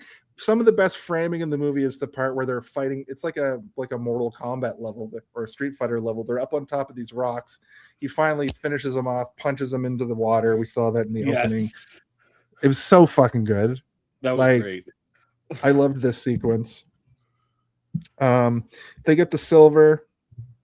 There's that funny thing where he's like, I can't carry this out here on my own. It's too heavy. So like 3 guys just like take it out of there for him. But he also like he says like you guys split it amongst yourselves. Like he doesn't even want it. That's how you Correct. know he's a true Robin Hood, like or a Peter Yeah. Pan. Sorry, I forgot that we decided to call him that instead. That we're insane people. Yeah, He's like Spider-Man. Action is his reward. action Yeah. is his reward. Yeah, he's your friendly neighborhood Peter Pan. Peter Hood. Peter Hood is what I got removed when I was a baby. Hey, I understand what you mean by that. See, that's why calling it a Peter Tingle is so fucking funny. Only a certain people actually get the joke in Homecoming when she's like, "It's your Peter Tingle." I was like, "That's good. That's elite ball knowledge of names for penises." I don't think so. I think it's just cock knowledge. I think it just means yeah. Cock knowledge is also, you know, when people say like the School of Hard Knocks, I went to the School of Hard Cocks. Yeah. Cock knowledge was my name in high school. Yeah. Um, Your name? Not even your nickname, just your name. No, just they called me Cock that. knowledge They legally- here. They legally called me Present. that. Yeah. The president. Would be from astounded the at the fun facts of cock knowledge that you had. You just broke out a, you know, Oh my God, some this cock- man has some more cock knowledge quips. about cock than anybody else. Yeah, some cock quips. One testicle actually has a vast deference, which is different than the other testicle. Yes. That's elite cock knowledge. The end of the fight is Chin kicking a guy off a cliff. They get the silver, as I said. So we go over to the Wan Li Casino. Zhao Hong encounters Yun Fei. He says he's a friend. But we have your sister. Yeah. So they kick the shit out of him, and Yun Fei wants his help to find Fan Ming. And then my next note is Jin loves hookers. And then he's like, "You can have several husbands, but I can't have several wives." And I thought that was funny.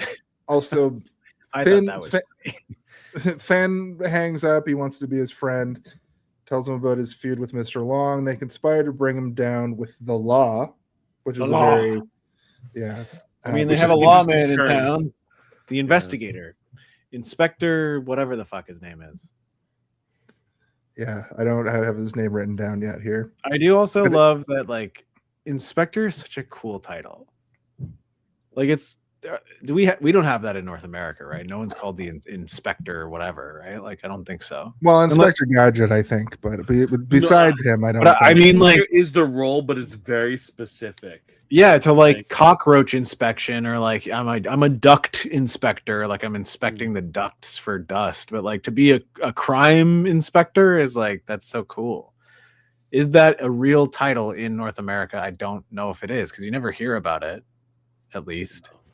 Like detective is a thing we hear about all the time. Inspector, though, I don't know. That's a very European yeah. Yes, there are many types of inspectors in Canada. Federal agencies, Health Canada. Health Canada, yeah, it's like yeah, I'm here to Envi- inspect to make sure there's no Environment radon in the building or whatever. Transport Canada. Like transport carry. These are not cool. RCMP has a rank of inspector as commissioned officer rank within its organizational structure. So the lame RCMP dorks have an inspector class. But it's probably they're probably there to inspect the other detectives, and that's probably what their job is. Like they're like internal affairs kind of thing, you know. That's why you never hear about them solving crimes. I just When like I think inspector, I think of those two twins from Tintin. Yeah, me too. I was thinking the exact same thing. Like in my head, I was picturing like the French drawings for some reason. Like that's what I think of. Or as you said, Inspector Gadget. Dun, dun, dun, dun, dun, bum, bum. Okay, so let's get back to where we were. Yes. Okay. We're getting through it. Basically recruits him to help. They agree to meet. And Jin tells him to be careful. And then also Xiao Hong tells Fan Ming Mr. Long has a deal. He's going to go down to the casino because he overheard at the casino that there's going to be a meeting between the smugglers. But he's actually been... So he had the sister or the fiance or the sister of Zhao tied up to a tree in a previous scene. Basically said, like, you got to get Fan out here. We got to ambush him. And this is all that coming to fruition. Zhao basically says to Fan, we got to go to the meet. We got to go to the meet. It's an ambush. Then also simultaneously, Jin and Rouge discuss being rich. Kid shows up. He's learned Mr. Long is meeting Fan Ming. They head to Fan's house and meet the sister. This was that scene where they're looking at each other with the dun dun dun dun, dun theme kind of playing. And that I was like, are they gonna do a thing here where they fall in love? Because at this point, I don't even know really what the relationship is between Fan Zhao and Yan Hong. So it's very confusing. Anyway, they don't fall in love. Spoilers, but seems like Jin. So glad you brought it up. Yeah, a lot of the stuff in this movie, like I was saying, I would focus in on like, oh, okay, something's gonna happen here, and it never would. And I'm like, okay, the movie really is just about like stopping the bad guys. Like, there's nothing else important really happens. There's no elaborate like, oh, this is the extra layer that's there. There's no extra layer. It's just it feels like he sets up a lot of extra layers that never really play out because there's not enough time. It felt like with the way the movie ends, he like ran out of time. It's his first movie. He probably the budget. He spent all his money on like dollies and tracking shots and stuff, and he's like, I don't know, we just need to get this done, so let's do it. He probably had this elaborate multi-leveled story with these interactions that were supposed to play out later down the line. And then once you start filmmaking, is like, okay, the cutting starts happening in terms of what the payoffs for a lot of these different interactions and sequences. Yeah, like what did the Passerby movie look like when it was shelved? And what did Golden Corral? What's that company's name? Golden Harvest. Golden Harvest. Golden Corral. It's great. Give me some hash browns and some eggs over easy, please. What did that hyper violent for its era movie look like? And is there some? You know how sometimes we watch movies on this show and we're like, clearly their storyline got dropped and the rest of it's on the cutting room floor. Like, there are some elements of this movie that feel like there are artifacts left in from the. I mean, a lot of those loose threads probably where like they're setting things up. But I mean, again, we're watching it through a dub, and you never know with a dub, especially with a movie this old, because like I could have watched a different dub than you guys did. That's what I was saying early in the show, right? Like, I saw this like interesting. I think it was a TikTok. I don't know, but it was showing. I think it was one of the Lupin movies that has been redubbed so many times since its original dub. And they've changed this like one scene every single time. There's sort of like a new global regime in terms of like what the perspective on the globe is. And it was like original like 1970 something. And then they did a new dub in the 90s, and they did a new dub in like the 2010s. And each time it almost like softens the idea of fascism, but also like ramps the idea of fascism in a new direction to whatever it is. Like it's supposed to be patriotic, but it's also like removing this sort of like attitude, depending on what the attitude of the era was. Is this the Lupin the Third anime series from like the 80s?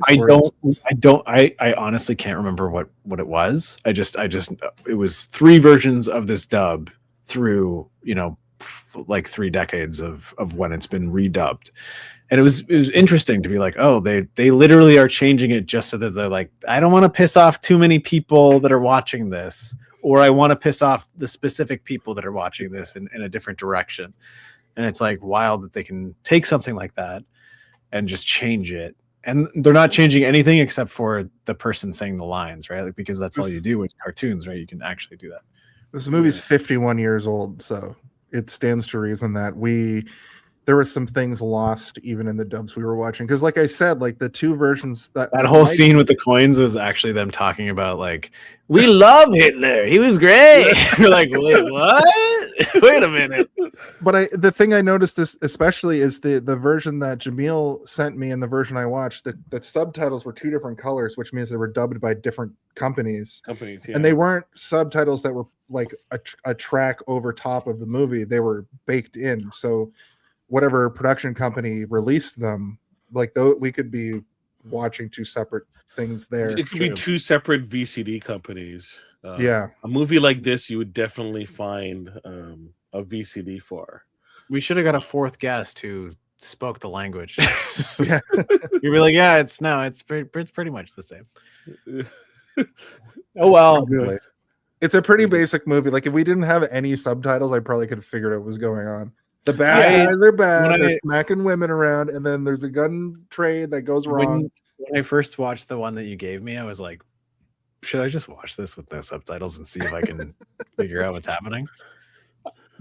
I might have been more engaged because I would have been like, what are they talking about? Yeah. Okay, they're talking about the guns in the car. Yeah. Did you end up seeing the version I sent? I don't think so, no. Because I watched, because I went to the one that you sent me, Jason, and then I did not have time to bullshit around because it was already getting late. So I'm like, I'm just gonna find one, and I just found one randomly online, and I was like, okay, this has got subtitles. I'm gonna watch it now in a big comfy chair, and I got so sleepy. Because Jamil, you sent me the version you sent me had white subtitles, and it was from a weird like Russian movie site. I think that's the one I watched. It was a weird Russian site, and it was white subtitles. Yeah, okay. Yeah, but and by white subtitles, it means like you should watch this if you're white. And I was like, okay, yeah. Mine just kept reaffirming. Mine took, no word of a lie, a month to download. I kept just like turning on my torrent. Whoa! I remember you being like, I can't find this anywhere. I can't find this anywhere. It took you that long? It was just like, yeah. And I just kept downloading in little segments every time I thought about it. And Jason I was like, probably downloaded a computer virus that's so powerful that it's in his actual body now. Yeah. I got syphilis from the internet. Oh my god, it's not great. You asked me, and then I looked, and it took me about like 5 minutes for me to find the link. Well, me too. I've been to that website before. I knew what it was immediately. But yeah, okay. So they head to Whitestone Hill for the meeting. Also I wrote, Fan Ming has a fan, which I didn't put together. I'm an idiot.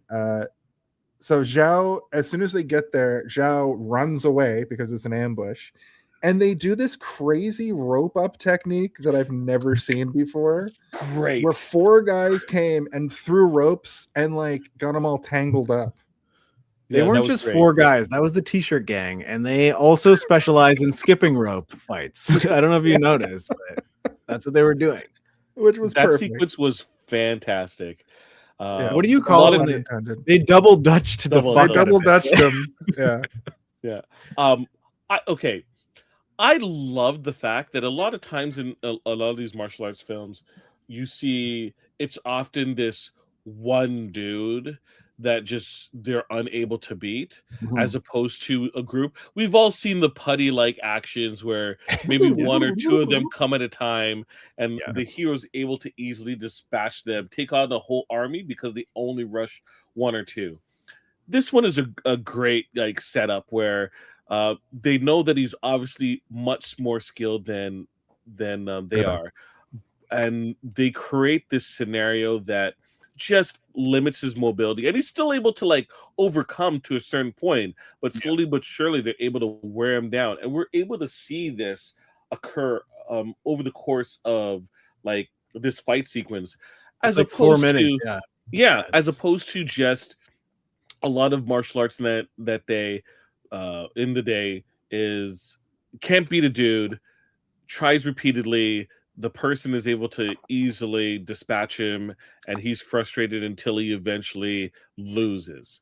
Whereas this one, there's little sparks of hope. Is like maybe he can get out of it, and they just pull it back. And you are thinking the that hope the whole spot. time, being like, I think he can Yeah. get out, but like he doesn't. And I do like that they did have to use some sort of weird unorthodox way of like lassoing him, basically like a steed, like he's like a horse that they're like, we got to take this guy down together, and they do, which is like unfortunate, but at the same time, it's pretty cool. And like you don't expect him to go down, but it's at the same time we have two heroes, so you're like, one is expendable, one isn't, but at the same time you're like, okay, so this is going to be the moment that spurs the other what's his name, Peter Pan. He's got to spur, he's got to pull himself out of Neverland, pull himself up by his green tights, and break his smoking habit to be able to save the day. But it is make it up to Jack. You know, Yeah. he needs to make it up to Jack. He needs to make it up to his boy. His boy, he's got to take his boy home, back to the real world. Yeah. I did like it though, and it's also again one of the scenes where I'm like, the camera work here is interesting and cool, and they do a lot of these like really long shots that feel scary, like they're reminiscent of a bunch of people attacking one man with ropes and pulling him in different directions. You can attach to it what you want, but it's like it's freaky as fuck. Like it's I wanted him to get out. I wanted him to like pull a guy in and like and then like pull another guy in, and you're like, no, he's taken out. He's being pulled in too many different directions at once. But this is also his downfall, right? Like he didn't trust anybody else to bring in on the, like he trusted the guy, the brother, who also knew that he was going to betray him. And then when the brother runs away, I'm like, his brother is gonna get fucked, and he does. Doesn't he get stabbed in like the heart or something? Well, no. So what happens here is Fan fights them off, but he gets stabbed. Mr. Long and Yo Fan or Yo. Can you actually just clarify something? The guy that leads him to the beach, right? Because they're at like a beach or something, right? Yeah. Did that guy know they were going to betray him?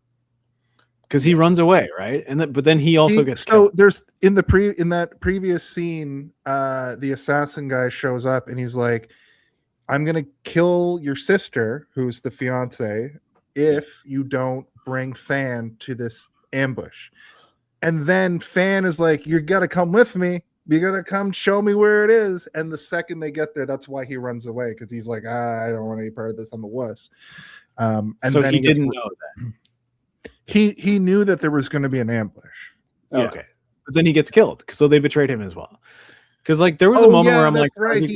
During all Yeah. of this, he does get killed like shortly. Yes, there was also a moment where I'm like, are they gonna like draw? You know, when like they used to in medieval times, where they used to like attach your legs and arms to like horses and like pull you apart in different like, directions. Yeah, like are they gonna do this to him? Like, or are they gonna do like, you know, when like in an old like ships, like a line would go across and like pull you so tight that it would just like pop you in half or whatever. I'm like, is this going to happen? It didn't, but I was scared. It was. And so what happened? Maybe in the original cut where it was too gruesome, maybe something like that did happen. Who knows? Maybe they got him by all his ankles and legs. Well, and what happens here is still pretty brutal. Like the assassin shows up on a horse and he gets the tied up Fan and starts dragging him, and luckily Jin and Kid show up because they kick him off the horse. In the end of the scene, like they end up kicking the shit out of Fan more, and then kicking him off a hill into the water, and we don't see him again. But you know, we've all seen a John Woo movie, and we're like, if you don't see the death, he will be alive. He's coming back at some point. But the thing is like Kid runs in and starts fighting the assassin while Jin goes to help out Fan, and actually does okay. But Fan does, or Yao Men or whatever his name is, does this crazy move where he like double punches his stomach, and I'm like, yeah, you got to punch the fat guy in the stomach to kill him. But later when you see him, he's got this crazy bruise across his stomach, Yeah, and then it's he great. dies in Jin's arms, which is a very hard-boiled thing. Nah, big Yeah. pain. He also barfed up a bunch of hard-boiled eggs after he got punched in the Yes. Jason laughed. Yeah, it was too much for him. But they did give Kid his hero spot at the end just before he passed, and gave him the matches, and he was able to finally Do the hit trick, that yeah. move. Yeah. Which is deserved. He has to have something, right? Like he can't Yeah. not have that. I also kind of like the getting kicked into the lake or the ocean or whatever and coming back. Like it's a trope that I think to me is important. But like I think most movies now in like a modern cinema lens, when somebody gets kicked off into the water, you see them go in and you're like, and you know they're not dead, right? Like it's more about them.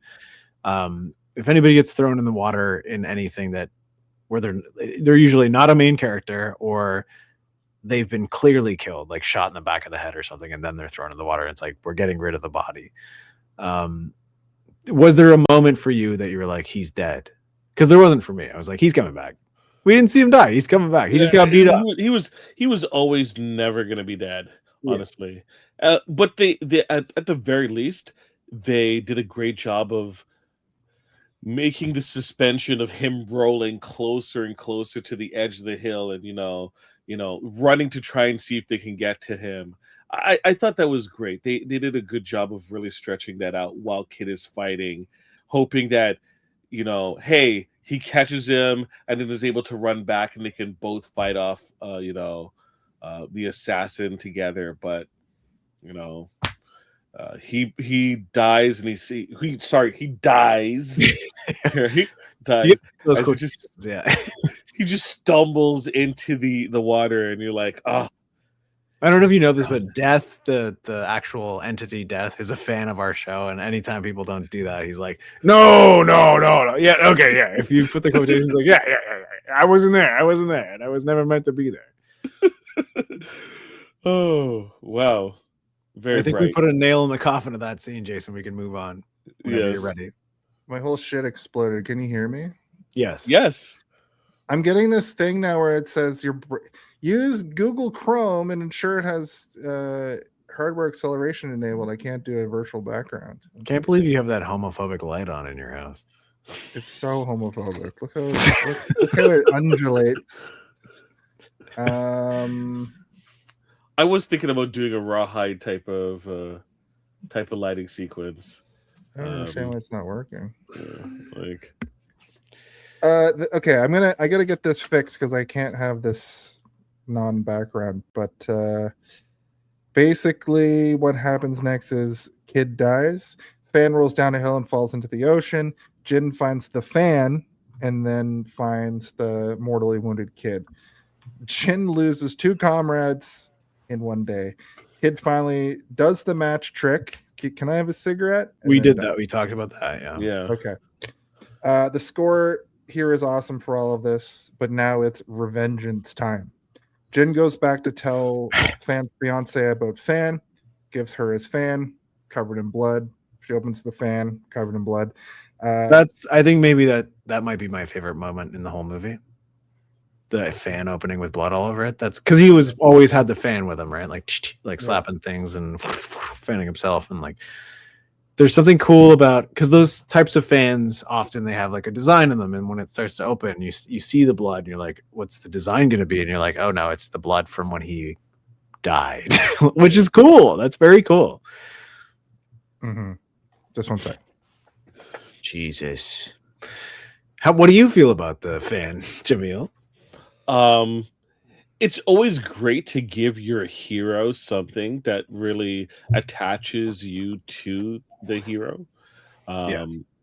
Otherwise, you're kind of, what is he going to be like? He's gone. And it's just a scene that really does not have any type of energy or action.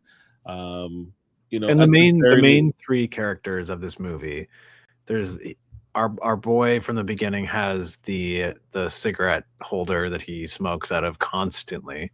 You know, we keep saying Mr. Long. I was like, maybe we should call him Mr. Lung because whoa, those lungs are putting in a lot of work in this movie. But and then he has the fan, and then the other guy, the assassin, has rape, I guess, is like his personality. I don't know. But No, we've got okay. the three of them. I've waited long enough in this to talk about this. The assassin to me gave me vibes of what's his name, Corey Feldman. He looked like an Asian Corey Feldman. He does kind of look a little bit like Corey Right? Feldman. Yeah. And it's just so awkward to me, this entire film. I have a look at friend him. in my real life named Jason, not the Jason we're talking to now, but another Jason, and he looks a lot like this man. Ooh. In like crazy, like to the point that I'm like, oh man, this guy is. And then as soon as he started doing like really bad shit, I was like, oh, I was like texting Jason, being like, I'm watching a movie with this character, and I was like, delete. Never mind, don't watch this. You know. I'll be back in 1 sec. I gotta figure out this background thing. Just 1 sec. You guys keep talking. Well, how did you feel about the fan? My reaction to the fan. You heard what I had to say. How did you feel about what I had to say? I mean, the fact that each character has an affectation is brilliant and good, and like I think that that's something that you need to do because it characterizes that character. Like, what does the fan represent to him?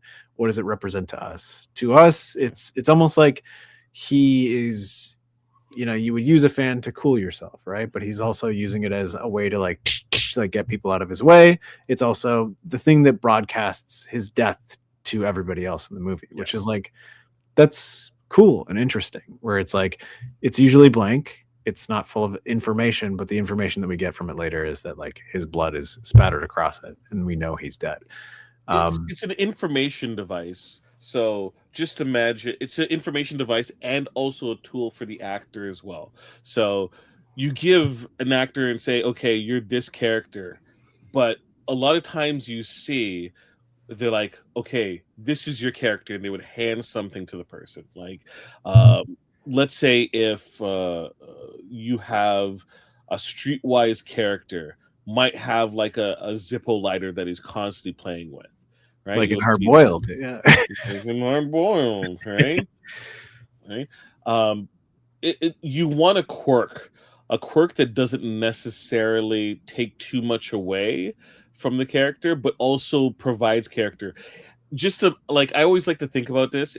Just imagine if the character is in a poorly lit room, and there was just a spotlight, and the person walks in and has something in their hand. Would you be able to easily identify that character? Absolutely. And with that fan, you would immediately know who you're watching. And same with the cigarette holder for the other guy. Even things as simple as like that sort of goofy handlebar mustache on that one guy. It's like we know who he is because he's the only one that has that as well, right? Yeah. And even as something as simple as the mole on that. So like the woman has a mole on like the bottom of her chin, right? That's the first thing that we see of her. Like when she's shown to us, it's like a supreme, like maximalized close up of just her mouth and the mole. And that burns into your brain who that character is. And every time that you see her later, if you see a mole, you're like, oh, okay, so she's like, sometimes it'll just focus on the mole. And it's like that is her affectation, right? I like that stuff. It's interesting. It's the way you would draw a comic book if you were to make a bunch of characters right now and be like, what do people know them for? It wouldn't necessarily be like we know them for their mole, but like the mole is a part of their character, and when you see the mole, you immediately identify them with the mole. As you said, same with the fan, same with the cigarette holder. It's the visual language. So regardless of what artist comes in to take over the comic book, for example, you see the mole, you know exactly who that person is. Peter Parker doesn't look the same across all the different artists, but they created who we know Peter Parker to be. And therefore, all the different interpretations has a lot of the different aspects and visual clues for us to automatically know that this is this person, this is this person. Yeah, even like Spider-Man doesn't look the same. You know, like Spider-Man changes all the time, and it's his eye size changes constantly, but Yeah. it's always the like. I think when I think of that example that you just gave, I think of like The Walking Dead, which is like a comic book that I was very into for a very long time and has like famously gone through so many different renditions of artists, right? Like if you watch if you read the first, I don't know, like year of content of that, it's like this very unique, interesting style that almost is like an amalgamation of like Disney character design with super graphic, gory stuff, and then it eventually almost becomes this sort of like newspaper print looking thing, almost like a 1950s style or an 80s style. Like it changes throughout. But you know, Dale has a hat, but the Dale hat is there, and you know it's Dale because you can see the hat. Like, and that's those are just old tricks, you know. Like, anyway, the governor has an eye patch. And he doesn't talk like that. He's a pervert in like comic books. He's a psychopath. He also has like a down to his ass ponytail. Oh yeah, right. Yeah, all that stuff. Yeah, he's completely different. The governor is completely different in the comic, and he's more like Negan before Negan is, and then Negan is. The way Negan I picture the governor talking in the comic was like, "Yeah, well, you know what? I fucking loved my daughter over here. That's how I liked it." Okay. So when Jin goes back to the fiance to talk about Fan and gives her the fan that's covered in blood, and we talked about that element, he says, "Oh, he fell off a cliff and disappeared." And I was like, "That's a strange way to frame that. Is he still alive? Question mark." And then Jin's like, "Come with me." So Jin takes her back to Rouge's room at the brothel, and Rouge is like weirdly jealous about it, and she says something like, "Oh, you found your most beautiful woman," and I'm like, "Oh, so there is a line, there is a limit to this friendship," and that's why I've kind of been building it up through this whole episode, because like they are friends to a point, and it's like she doesn't like when Jin has all the girls in the brothel hanging off him, but she also doesn't like the idea that there could be some woman that kind of usurps her role in their relationship, which isn't the case at all. Like this is his best friend's wife or fiance, but they think that he's dead, so who knows what's going to happen. But what they basically do here is Jin reserves her, Rouge, so the fiance can hide there essentially. So over to Lei Hu and Mr. Long. Lei Hu is told by Mr. Long that the weapons haven't been found and the inspector's in town. Hu reveals he just smuggles, and Jin still has the weapons. Mr. Long gives a warning to get it done, or else you're going to sleep with the fishes. We get the scene with the Rouge and the fiance kind of talking. Jin returns. She won't eat. She won't react. She's just sad and sort of distraught. Jin's gonna go to meet Lei Hu, and this is like he goes up to basically prepare for this. He breaks his pipe. Lei Hu shows up. They discuss Fan's murder. Hu tells him to give back the weapons.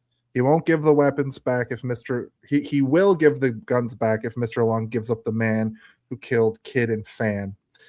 And then he fucking takes his horse. Yeah. Like, also your horse, and just leaves him there stranded in this, like, the middle of nowhere.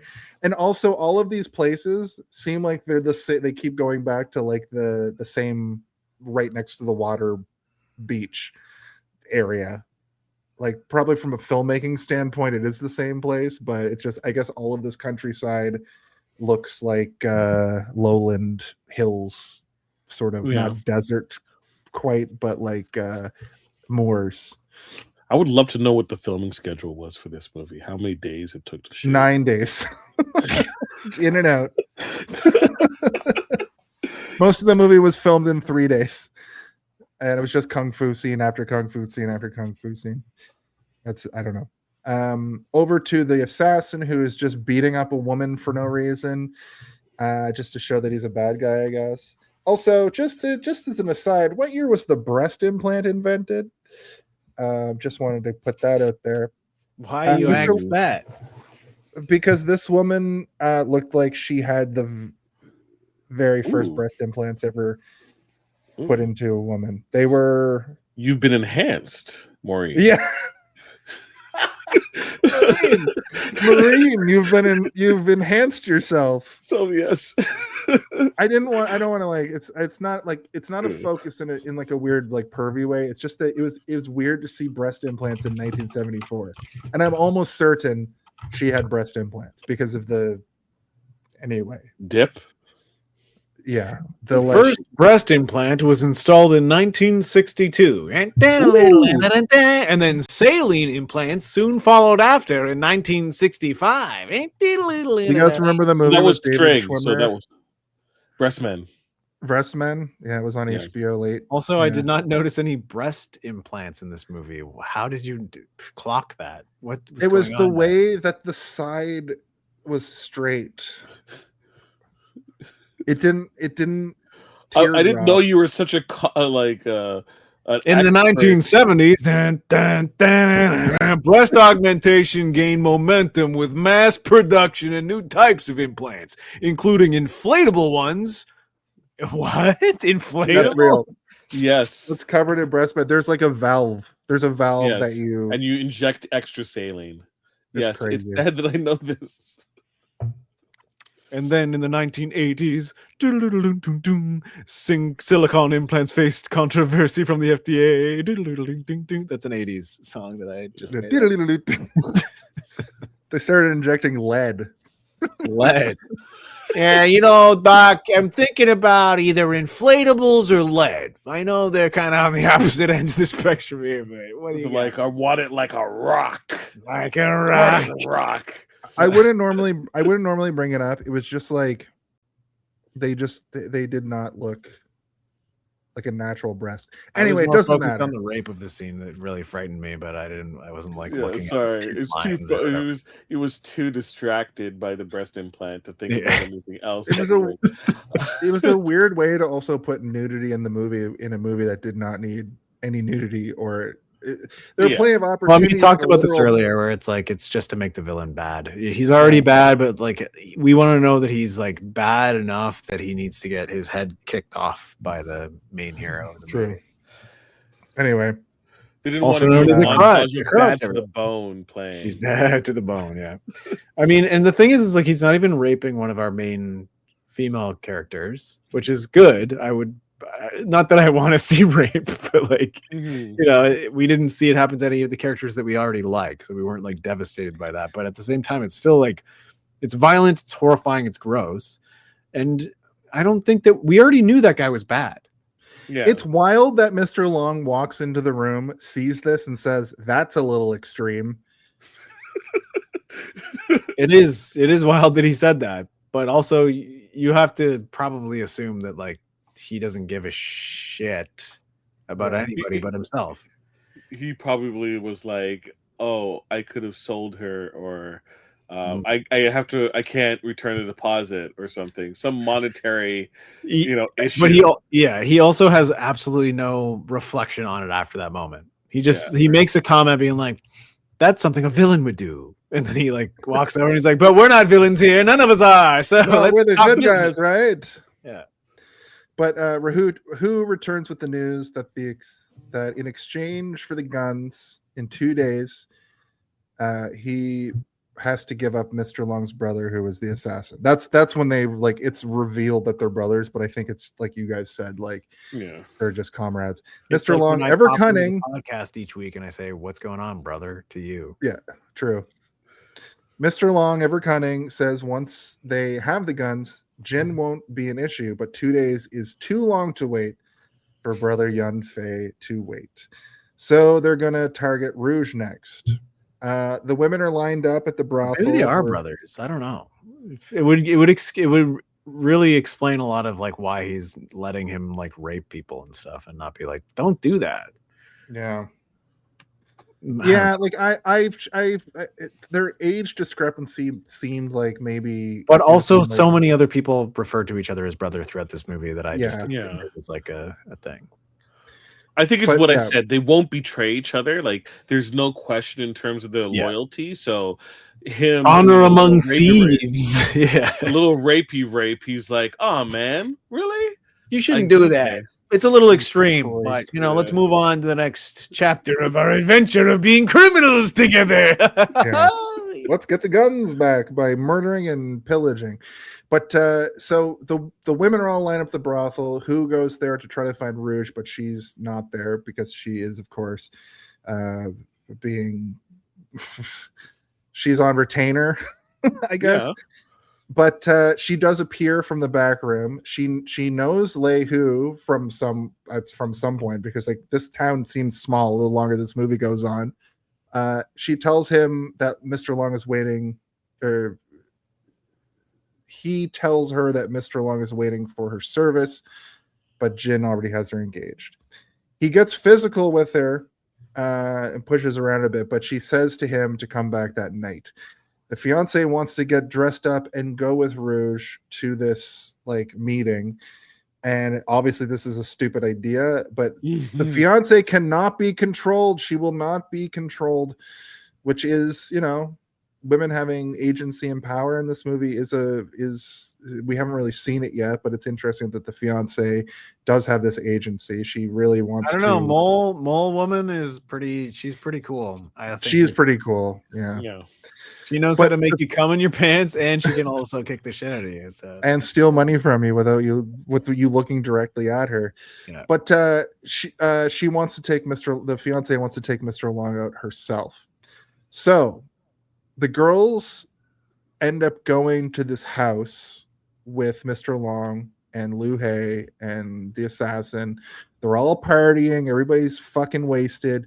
Yun Fei, especially drunk. He's drinking, I guess, whiskey, and he has his sights on Fan's fiance. Mr. Long and Rouge try to stop him from, knocking her around. And then Yun is like, I recognize you from somewhere, because he had stalked her earlier in the movie. It's because he did this. Remember? Yeah. That's where he remembered her from that moment. Yeah. So to create a distraction, Rouge implies to Mr. Long that the fiance is a virgin. That's at least what I inferred by her whispering, like, Yeah. burr, burr, burr. And then she brandishes a knife and tries to kill Mr. Long.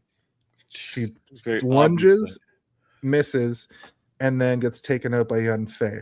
Rouge also fights back during all of this, and Lei Hu knocks her down as well. And then there's that weird moment where she's like, in slow-mo, which was like, or was it the fiance? There's that weird, like, I don't know. It was Rouge. It was Rouge. It was Rouge. It was Rouge, right? It was a weird, like, visual cinematic representation of what she was going through, but it was weird, like, it's auteur filmmaking if I've ever seen it. Well, you know. she's also one of the heroes too. She's Yeah. technically one of the heroes, so it's one of the heroes being struck down as well. Yeah. Right. It's also old filmmaking. So like this type of thing was not necessarily perfected yet, where it's like, somebody falls down in slow motion. It's impactful because you're watching every little nick and bump and bruise that they're getting. And that's impactful enough for 1974. But now they do it a little bit different now, because they've understood, like, oh, we can't just throw slow motion in everywhere. We've got to understand it. Unless, like we already talked about Zack Snyder. Yeah. I was gonna make the same joke. But like the thing is like we understand it as, people looking back in time at a movie, but like that would be impactful back then, because you wouldn't see that type of film. Because I'll tell you right now, like, to film something in slow motion, it costs double the amount that it would cost to film it in regular, because you're using more film, right? Yeah. You're running it through faster, and you're picking up more frames per second so that you can slow it down. It looks impressive, though. I will say that. Like, it's freaky. Like, but the thing that they're trying to capture, Jason, as you're saying, like, I don't know what they're trying to do here. It's not as it's not like the pearl snapping in Batman versus Superman or whatever, right? Like it's not the same. Say that name again. But it's supposed to be that, right? You're supposed to be feeling Martha. that same kind of vibe. Why did you say that name? I'm Superman. I'm Superman and I'm Batman and we have the same mom name. Your mom's name is Marta.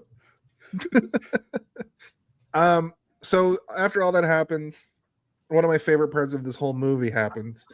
Jin gives a speech to his cronies for the final mission, unlike any speech. Well, actually, like every speech I've ever seen in the same context. But I really enjoyed it here because I was like, as soon as it showed him standing up with like one leg up, and his guys, and he's Captain basically like, Morganing it. he's Captain Morganing it, and he's basically like, look, I don't expect any of you to come with me. And before he's even done talking, they're like, obviously we're coming with you. This is the greatest thing that's ever happened. We have to go save the day.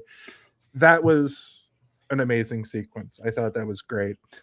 They all have his back and they all roll up to this house. I also liked this house because it reminded me of in Red Dead Redemption 2, that like plantation house. That I do. Big I fights do know what you happen mean, at. but That's what this house reminded me of. what it reminds me of, like the house that they keep going up to, because I think it's the way they're framing the house, like it being Yeah. like, that's the psycho house. Norman Bates lives in there, and he's like, diddling, diddling, ding, ding, ding, diddling, diddling, ding, ding, ding. He's got his dead mommy in the attic, and I kept thinking about that, and I was thinking about the dub that we could make, where we could just make Mr. Long into like a weird Norman Bates man. Yeah. They do roll up to this house. I just love how it's just all of them in a group, and they just start throwing hands. They just start Immediately. throwing it. They just start fight. The first henchman comes down the stairs. He's like, "Hey, what are you doing?" He gets punched in the face, and then they just start going. And it basically, the end of this movie is like it becomes a video game at this point, where Jin is like the main character. Like you're controlling this guy, fighting. You're avenging Inspector Detector Fan or whatever his name is. Yeah, exactly. So we also just cut to the inspector with Fan Ming, and he's alive. He's pretty fucked up. He was definitely stabbed, and they didn't have the, I guess, technology to keep him in a hospital because he's like bleeding out on the chair. He definitely refused to. He's like, I gotta get back to work. Has anyone seen my fan? And they're like, no, we don't know. Where No, it's covered in blood. If Beyonce might have it. But yeah, he was working with the inspector. It's like he also puts on like an inspector hat himself, so and a jacket, and he's got like his arm all fucking gauzed up, and he's wearing it like a cape, and he's like Gunther. Just has it over. He's like running with them, and he's like, go, and he's like always behind them slightly, like, oh fuck. And you're like, okay, is he gonna like rip all the bandages off and kick the shit out of somebody? Well, that's what I thought was gonna happen. Yeah. But they also do this thing where like somebody comes in and tells them there's a siege on Mr. Long's house, and it's a couple miles away. So they all go, and even though Fan Ming isn't fully healed, he does have fighting spirit, but also they'll not cut to fighting the house. body. His spirit in his body They cut to the house and there's all this fighting going on, and then they cut back to the soldiers running, and Fan is like, "Oh fuck!" Every kind of like it's very comedic, like where like and because like all the soldiers run, and then it's him like like behind them, like it's very funny. It's very funny, and I'm like, this is meant to be funny, right? Like this isn't supposed to be like. That's what I thought. Yeah, it must be like the movie's. It has a lot of comedic. Like the guy, a man comes in his own pants in this movie. People, like that's supposed to be funny. Like it's not... The Farley brothers present Young Dragon. The Farley brothers restoration of the Young Dragon. The mole woman comes out and she's got like a big chunk of cum on the side of her hair, and she's like, "What do you want?" Oh, hair gel. It's yeah, that's really good. Where are my Something About Mary fans at? Oh, nobody commented. Oh god. Fan Ming lives. So there's more action at the house. Jin fights Li Hu, the mustache man. Jin just fucking goes over and kills Mr. Long. Like he's just exited from the equation immediately. He continues to fight Lin Hu. Extremely good fight choreo for this fight. Their fight. I wish that they had telegraphed how good their fight was going to be through the whole movie, because I almost got the impression while I was watching Jin and Li Hu interact with each other that they were both like thieves, and they had an honor among thieves between them, because even though Jin is always like beating up henchmen, he never goes directly after Li Hu, which Li Hu is clearly like the underboss of the whole ordeal. Like when we really stack all of the like fights up in a video game style way, which is what kind of happens throughout the end of this movie. That's what I'm saying. It is like a Street Fighter ending, yeah, for sure. Yeah. So and then you have the captain coming and be like, "Where's my fan? If I had my fan, I could fuck him up." It's like, yeah, just relax about your fan. My next note is on their way. Fan is fucked up. So more Hu versus Jin. Jin finds fiance during all of this as well. She's knocked out. He just stands there and looks at her for a while, and then continues to fight Li Hu. Yeah, she's knocked out. Okay, I thought she wasn't knocked out. She's laying there in the bed, like asleep or something. Don't worry, Jason. She's just asleep. You know? Oh, is she dead? I thought she was dead. Yeah, we sent her to a farm over. Yeah, your aunt and uncle are gonna take care of her. You just changed the context of this whole ending to me, because everybody fucking dies. Wow. That's what I thought. Well, he defeats Hu, and there's one final boss. But this is the most video gamey thing of it all. The assassin is standing in the courtyard, like, "Come fight me!" But like four guys on the balcony start fighting Jin. Like, you know, when you're playing an RPG and you got to like fight 100 battles before you get to the fucking final boss. Yeah, that happens to Jin here. He's just fighting guys. They've got sticks now. They've got poles. Sticks and bows. poles. Oh my god, they've got bows. Which makes sense. Like they attacked. Like they're not going to be like, "Hey, we did such a great job last time." You know, with extra weapons, with just fists. Yeah. Let's spice it up a little bit. You know, I'm surprised they didn't use the ropes again. But of course, you don't want to use the same trick twice. Yeah, but you got a rope. Once you have rope technology and you can 4-guy rope a single guy, just always 4 guys rope a single guy. Like, what are you doing? I mean, if they didn't show me that one car in this movie, I'd have been like, "What is this? Like the 1800s?" Yeah. Rope technology. Yeah. Have they figured out rope technology yet, or what? Yeah. So after some back and forth, Jin overcomes the henchmen. The police are still heading their way. Now it's time for the final battle. There's extremely high octane for this fight. Things are looking grim for Jin, but he makes some final moves that secure him the win. There's that big jump move where the assassin jumps over and he kicks him in the stomach, which is kind of like a signature maneuver. Gives him a super punch. And then there's one final stretch where there's still at least we got to see his signature maneuver. Or kick upwards. And this is where I was like, this is like a wrestling match through all of this. But the end of it is Jin gets on top of him with his feet, with the assassin's feet at his neck. And the implication is that like he cracks the assassin's neck. And then we find out that the other crack sound was his neck getting cracked by the assassin. Yeah. But we don't know that until the very, very end when Fan shows up. And there's that weird scene. It's really ominous. Also, got to point out, there's 2 minutes left in the movie. Yeah. Literally. Yeah. I was also like, oh my God, they're still fighting. Yeah. And then I moved my mouse and I was like, what? How much time for the credits? I was ready. I was about to click off and look up if there's more movie that I just didn't get in this version.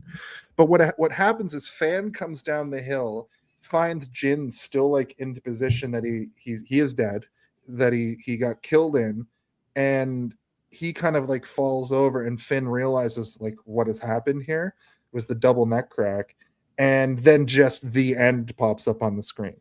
No, he gets the police squad, the inspectors, to lift him up and carry him away. Right. Yeah, Yeah. he's like, and they're pulling the body. Yeah, Yeah. down off screen. It's a real chitty chitty bang bang style ending. You know. Yes. I liked it though, like, because there's not much more to be said after that. Like, what are you gonna like? What is fan gonna show up and be like? So does anybody have my fan? Or and it's like, and then they all lived happily ever after in China. Yeah, like Well, I like with people dying. That's how I. Well, with the implication that the fiance is dead, and now I'm thinking maybe Rouge's slow motion thing was her dying too. Like, it's a real like Hamlet kind of everybody fucking died except for the one person we thought was dead. Kid definitely dead. Kid doesn't come back. He got punched in the stomach so hard that he fucking ruptured all of his spleens. But every single one of them ruptured. Every one of them. What a crazy that's what the autopsy report came back as. Yeah, so all of his spleens Justin. Laven. But that's the end of the movie. There's no end credit. There's no like. Well, because they did the credits fanfare. earlier on. It was old Yeah. enough movie that they did all the credits at the beginning. Yeah, Yeah. that's how movies used to be. Yeah. And I kind of wish that was like that still. Except if it was a Marvel movie, you'd have to show up 15 minutes late just to not see all the like VX. Well, it's funny. That's exactly where my brain went. I was like, a Marvel movie having all the credits at the start would be like, play it during the fucking ads. But imagine they did it like the way that Tim Burton does his still, because he still does them. But it would be like, if it was an Iron Man movie, it'd be like diddling, diddling, and it'd be like an arm. The whole armor would be like a million names, like it would be like scanning up the armor. And instead of it just being armor, it'd be like full of names, like 100,000 names going up the Iron Man leg or whatever. Yeah. That's pretty good. Yeah, I think so. Oh. That's just like the way that the movie ended. That's kind of the end of this. So we should probably go into our Home Alone it all and final thoughts. Okay. Which one first? If you had to pick one, what do you think the Home Alone of it all? the Home Alone of it all? Can someone please tell me when the Home Alone? I really gotta know. When is the Home Alone of What it all? is the Home Alone of it all? Now that's the Home Alone of it all. Oh no! No! 3D! 3D!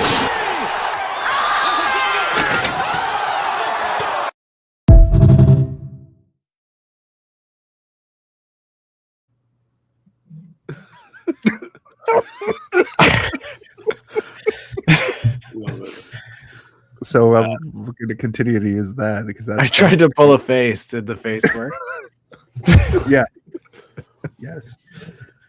So the idea of the Home Alone of it all specifically is the idea that in the movie Home Sweet Home Alone, Max sets up the house to murder the nice couple that's just trying to get this doll. And that's the part of the movie we're all there to see. See what I did there? I used No, a I different was- Home Alone movie. so used I Home Alone was- 6 as Oh. the template. I was like tuning you out because I usually do at this point. And then I was like, kill what? And then I was like, and then I started paying attention. And I'm like, I have no idea what you're talking about. The Home Alone of it all in Home Sweet Home Alone 6, written by Mikey Day and Streeter Seidel with an all-star cast of actors you recognize, is one of the best Home Alones since Home Alone 1 or 2. Anyway, every movie sort of has that end crawl, that end sequence that you're there to see. Now, in addition to that, it's your favorite part of the movie. Let's just be real what it is. In addition to that, we need your final thought and your rating. So, Jamil, you've been here before. I know I threw you a curveball with my Home Sweet Home Alone reference, which I watched this year. Pretty good movie. Just make more Home Alone movies. But Jamil, what's your Home Alone of it all? Your favorite part, your final thought, and your rating for this film? Okay. Thank you very much. You're very well. The Home Alone of it all, for me, is obviously that initial fight sequence that we have with the ropes. Very innovative. As someone who's watched countless hours martial arts movies, and wire work can be grand. Not every single martial arts film is Once Upon a Time in China, or Once Upon a Time in China 2, or Once Upon a Time in China 3. So yeah. So seeing like a sequence that I have not necessarily seen before, especially at that early of a year, is just gives me the warm feelings in the cockles of my heart. And I love that sequence, right deep down there. So In the cockles of your heart. in In the cockles of your heart. subcockle area. So seeing that sequence, that to me just stuck with me in entire experience with this film. And knowing that Jackie Chan kind of set it up is really, good as well. He's really good at his job, let's just say, right? Overall in this film, it is very simple, but it harkens back to a time where individual moments are spread over a lengthy period of time, and it kind of is draining at certain hours of the day for our working capitalistic lifestyle, and therefore I didn't catch everything, all the different nuance that Jason thankfully provided. So I appreciate this experience, one, watching the film and getting that thing, but also reliving it again in detail. So that is my final thoughts. So take care of yourself and each other. Wow. Give a rating. Oh, I didn't give a rating yet. My rating is 2 Once Upon a Time in China's out of 4 Once Upon a Time in China's. All right. I was circling back. I was going back. Yeah. Steven. Well, I mean, I have to say that, on viewing this movie for the first time this week, I wasn't super impressed with the movie overall, but in talking to you guys this week, I've realized that like those moments that I was like, I'm having trouble with this, was not because the movie was failing. It was because I was failing as a viewer and I wasn't actually like absorbing the things in the way that I should and appreciating the fact that some of this stuff is like being done for the first time, like the camera work and the cinematography paired with the choreography of the fighting. But also like, the storytelling is goofy. It's fun. It's interesting. And like, it also is like dark and serious. I think it's a good movie. I think it is like for somebody who's taking their crack at filmmaking for the first time, which is this is what it is. It's his first movie. It is good. It's like up there with any auteur director that you could put up anything that Spielberg or Tarantino or any of your faves up there. I think that it works just as well, right? Like, what's your favorite Tarantino movie? I don't know, this or that. But also remember Reservoir Dogs. It's a good movie. What's your favorite Spielberg movie? This or that. But remember the one where people are fighting on the highway or whatever it's called. The Duel? Is that what it's called? This is like that, where it's not necessarily like his best movie, but it showcases who he is as a filmmaker. And it definitely carries on throughout his entirety of his career. I think that John Woo is maybe like a genius. I think he might be a genius, or at least a visual genius. Like, I don't know if the storytelling is always necessarily up to snuff, but like he knows how to tell a story through visuals, and that's what movies are. They're primarily a visual medium. I think this movie is much better than I thought it was 3 days ago when I watched it for the first time. And I will thank both of you for kind of opening me up to that fact. When it comes to a rating, I don't know. I'm going to give it like, I don't know, like half. Oh wait, no, I have to do the Home Alone of it all first. it's the fan. The fan opening up is the best part in the whole fucking movie. That's so fucking cool. It's so good. So I'm gonna give it a quarter opened fan. But then when talking to you guys, it's a full open fan. The fan opened all the way. That's my rating. That's my rating. That's great. I changed my rating just then.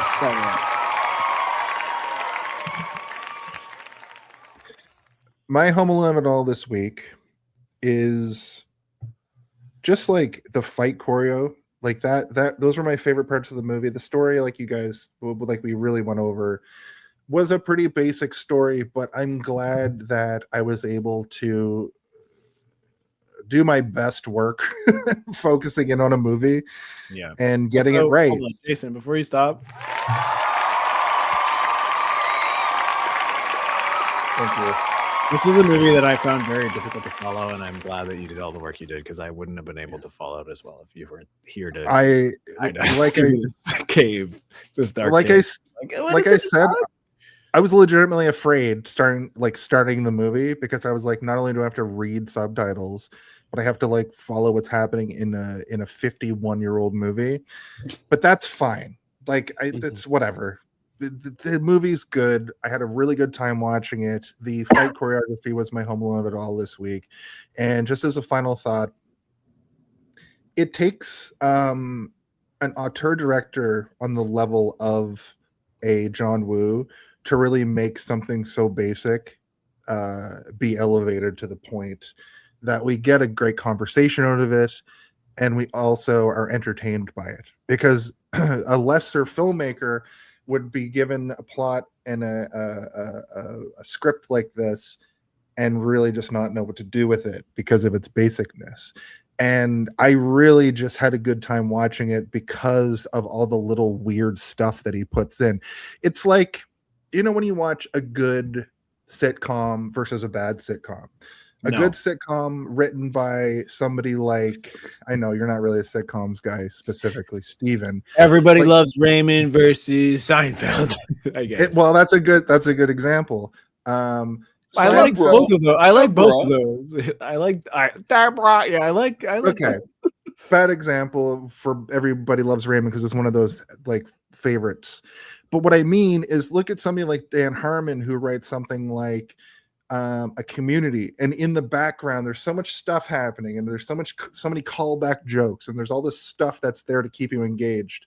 And I think overall John Woo is able to do that with such a basic I think actually I changed my Home Alone of it all. Imagine it is like the Kung Fu Boys, and it was just like on NBC at 9 p.m. every week for 22 years. The whole sequence with Rouge making a guy cum his pants is so fucking funny and good. And there's level of like comedy throughout the whole thing in a movie that doesn't need any comedy. So that's my Home Alone of it all, and kind of my final thought. Just like fucking, I want to watch all the John Woo movies. I haven't seen a bad one yet, and I don't think I'm gonna see one. I think this is when Jason becomes the ultimate John Woo fan. He's like, all of that. He's like, he always, every time we do like a Chucky movie or a Jason movie, he's like, I'm gonna go through all the Chuckies and all the Jasons, and he never does it. But this time he might actually. No, but I did. Those two franchises specifically. Yeah, it only took you fucking 8 years, you dildo. I'm a dildo. I watched all the Hellraisers in like 2 weeks. Anyway, those are good. If I was to, there's way more bad than he's gonna have like a flock of white doves with him everywhere he goes.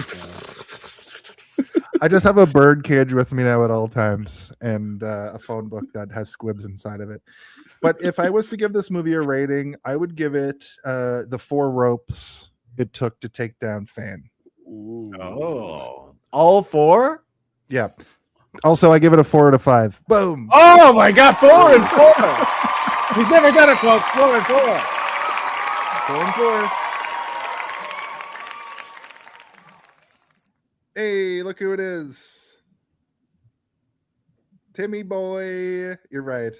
Yeah, watch this episode back. It was marred with technical difficulties, but also it was a great conversation. Enjoyed that 1 hour intro. Yeah. Love it. And the 20 minutes where me and Jamil are just like, so what did you think about the fan? Well, the fan was actually the best part of the movie. It was the fan cut. I'm gonna just take the part where I was away and make it its own video. Well, you with can that, beef out the, Oh you my can God, beef I out the don't know stuff what I that referenced Hop. Hop is not sponsoring this podcast, so they don't get free advertising. So I don't even. no need for that. You're the only person that's ever used Hop, I think. Listen, we could get sponsored by Hop because no one knows about it, Jason. So just Okay, relax. fair enough. I went to a party. Someone was like, "Hey, don't do this. Use this," and I used it, and it was cheaper. As somebody that has, Are they also like boycotted Lyft- hip, hop, a hibbit, a divot, a hip, hop, and it don't stop. Bang bang. Boogie, As somebody that boycotted Lyft, I need an alternative. So, anyway, Anyway. what's Tim saying? Hey, hi. Yep, I he live does. with technical difficulties. I feel like that would be his villain name in Spider-Man. Technical. Technical difficulties. He's got one claw. It doesn't work, It right? breaks all the time. Fuck. It cuts his neck all the time. He's got this like scar. No, it's like one of those claws from like one of those games where it like goes down to grab a stuffed animal. Just molest Hey, the teddy still bear Spidey. instead of actually pulling on it. Oh my goodness. Let's go into our plugs. I think it's the last thing we have to do here. All right, let me just plug this in right here and.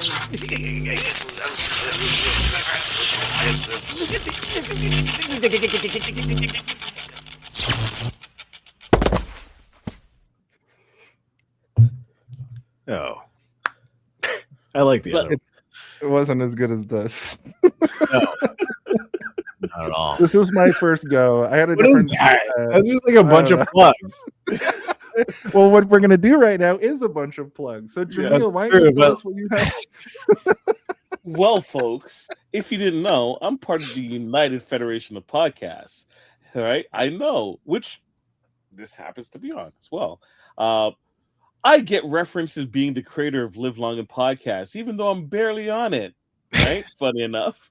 And interestingly enough, Super Mater Brothers podcast I'm also on because the other Super Mater brother, the other Mater brother, doesn't show up. I also have my own podcast called True Currency, and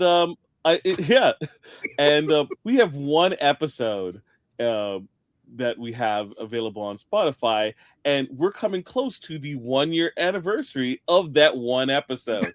We might do another one, but we'll see. So catch me where you see me. I'm not really on social media anymore. I'm busy. I'm tired. I work with children. Oh, Well, thank you, Jamil. You're always welcome back to the couch. We love you here. Your episodes are few and far between, but they're all great. Aw. We've had some really fun times. I think fondly back onto the Invisible Man episode a lot. Invisible Man. My daughter references it. She says it scarred her for life. I mean, that's why we're here, folks. To scar people for life. For our family for life. Yes. She's like, Well, do men really don't shower properly? I'm like, Do they not know how to wash their buttholes? well, there's some men that think that it's gay to wash your butthole. I think it's gay. Anyway, Butthole. Steven, what do you got cooking on your back burner, buddy? My burner is, it's not, one of these days I'm going to be like, nothing on the back burner, but I always got something on the back burner, baby. I am the voice of Darth Theorist and the Three-Eyed Theorist. I say things like, let's explore the depths of it in the video. Every time, every week. The videos keep growing, and I appreciate everybody who watches. I want us to reach 100,000 subscribers soon, please. For the love of God, I want that YouTube play button to get mailed to me in the mail. It'll be so cool to have it. And then I'm also, Stanley, I always promote because it's a fun, cool thing with a lot of fun, cool people. But we have a new thing called Randy coming out soon. It's going to be released this month. the end of the month. I'm working on a trailer for it right now, which is pretty fun and cool. It's interesting, it's funny, it's weird. It's from 10 years ago, so I've been going through and removing like a lot of like weird jokes that are like, that didn't age well. I think that didn't age well either. Think they're not, Sorry. they're not moral- That Donald Trump will never be president. yeah, it's kind of stuff like that, but like it's mostly just stuff where you're like, yeah, why do you gotta make that joke? Maybe take that out. Anyway, it's gonna be fun, and it's coming out in, I think, 12 days maybe is when it's supposed to go out. But anyway, I'm working on the trailer. We're gonna get the trailer going, and there's a bunch of other stuff that we're going to be working on this year, which is really cool. I don't think I can talk about it too much yet, but we're working with the writer of Stan Land, and he's very funny and interesting, and he's got like a lot of cool wild ideas with interesting people that you've probably heard of. And I'll tell you more when I can. But yeah, for now, check me out on Darth Theorist and the Three-Eyed Theorist. I'm the voice. Let's explore the depths of it in the video. Hell yeah, brother. Well, you're always welcome back to the couch, of course. You, me? You're always welcome back to the couch.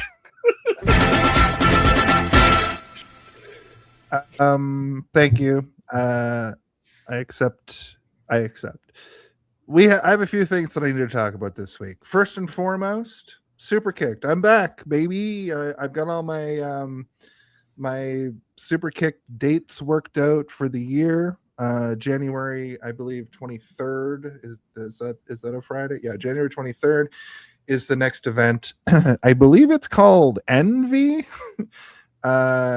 So we'll see what that entails as far as the main event. But next week or the week after, I'll have a card or some media for you. I'm the announcer at Super Kicked. I had to take some time off. Super Kicked did some stuff. They had their 10th anniversary in November and no December event. So I haven't been in a ring in 2 months. So we'll see if I can still say the names louder than everybody else can say them.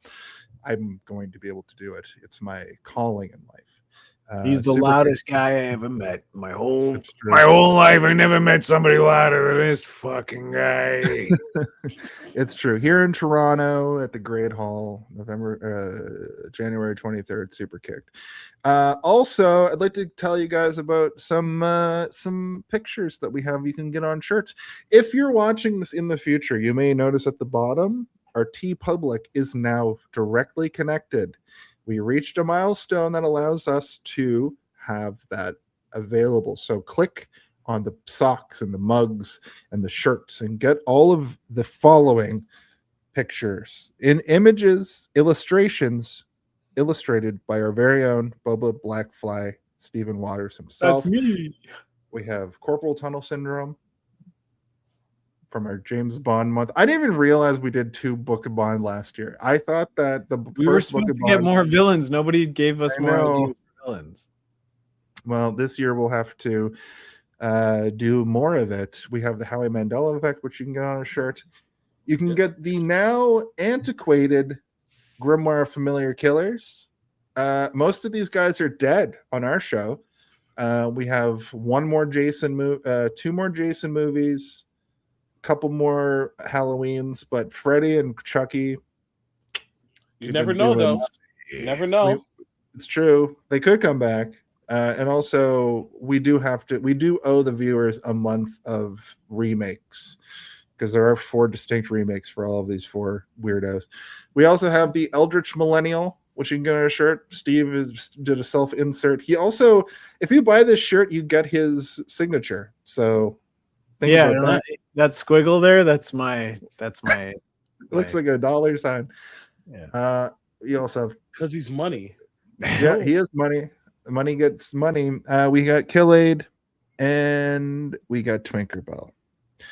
Now, there's one thing I want to tell you guys all about because it's very special to me and it's working for once. I tried this last year or 2 years ago and it didn't really work because we didn't really have the following, but we have a new thing called the Hey, Did You See This One 24-hour live stream right now. And what it is they're right simultaneous to this, and also what you might be watching this on. Like, this is live. We're live right now. I could do whatever I want. I could show you this cherry Coke. I could show you this. All right, tell us what it is, you fucker. It's a live stream of all of our videos, and you can watch them around the clock. And it's always available here at Hey Did You See This One? Hey Did You See This One is a podcast that you can watch each and every week at 8 p.m. Eastern on Twitch, Facebook, and YouTube. On YouTube is where you can find our 24-hour stream. It's going to be available. I'm going to be making everybody watch it. And also, we hit a milestone today on the channel, on YouTube. 666 subscribers. What? That's the devil's number. We're the devil. That's my devil. We're on the level of the devil. You want to be on the couch, don't you? You want to be in the halls of history with your panties above your head. Whoa, With your- whoa. What? Above your head. I don't know. Well, that's our show for this week. There is just one question that needs. Oh, wait, hold on a second. Hey, Jason. Hey, Steve. It's a beautiful day out today. Just on a walk, and I was thinking, I think tonight's the podcast. I know you guys took a week off, so I'm sure you're glad to be back in the saddle. Anyway, it's 2:13 tonight, I think, if my math is right. Oh, man, I bet it's a good one. You guys are just killing it lately. Anyway, Happy New Year. Happy John Woo-ary. I'm sure I'll see you guys soon. I can't wait. Love ya. Oh, yeah. Happy Um, John Woo-ary. That's much better than Jan Woo. Let's get him back on the show someday. Okay. Maybe next week. What? But like I said, there is one question that needs to be asked each and every week. Jamil, could you go ahead and ask that for us right now, please? Hey! Did you see this one?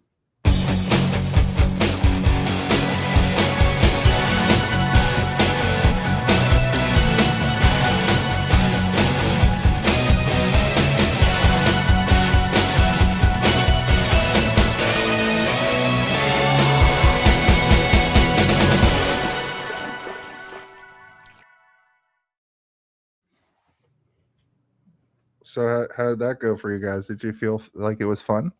Jan Woo, Yeah. Jenny Woo, Jan Woo, Woo, John Woo, Johnny Woo, John Woo, John Woo, John Woo, Johnny Woo, John Woo, John Woo, John Woo, Johnny Woo. Beam up some Star Trek content with Live Long and Podcast.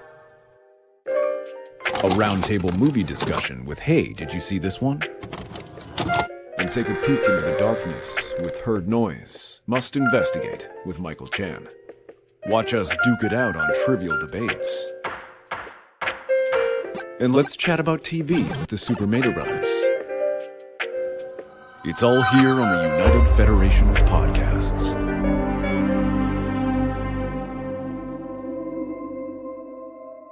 Oh no! No! No!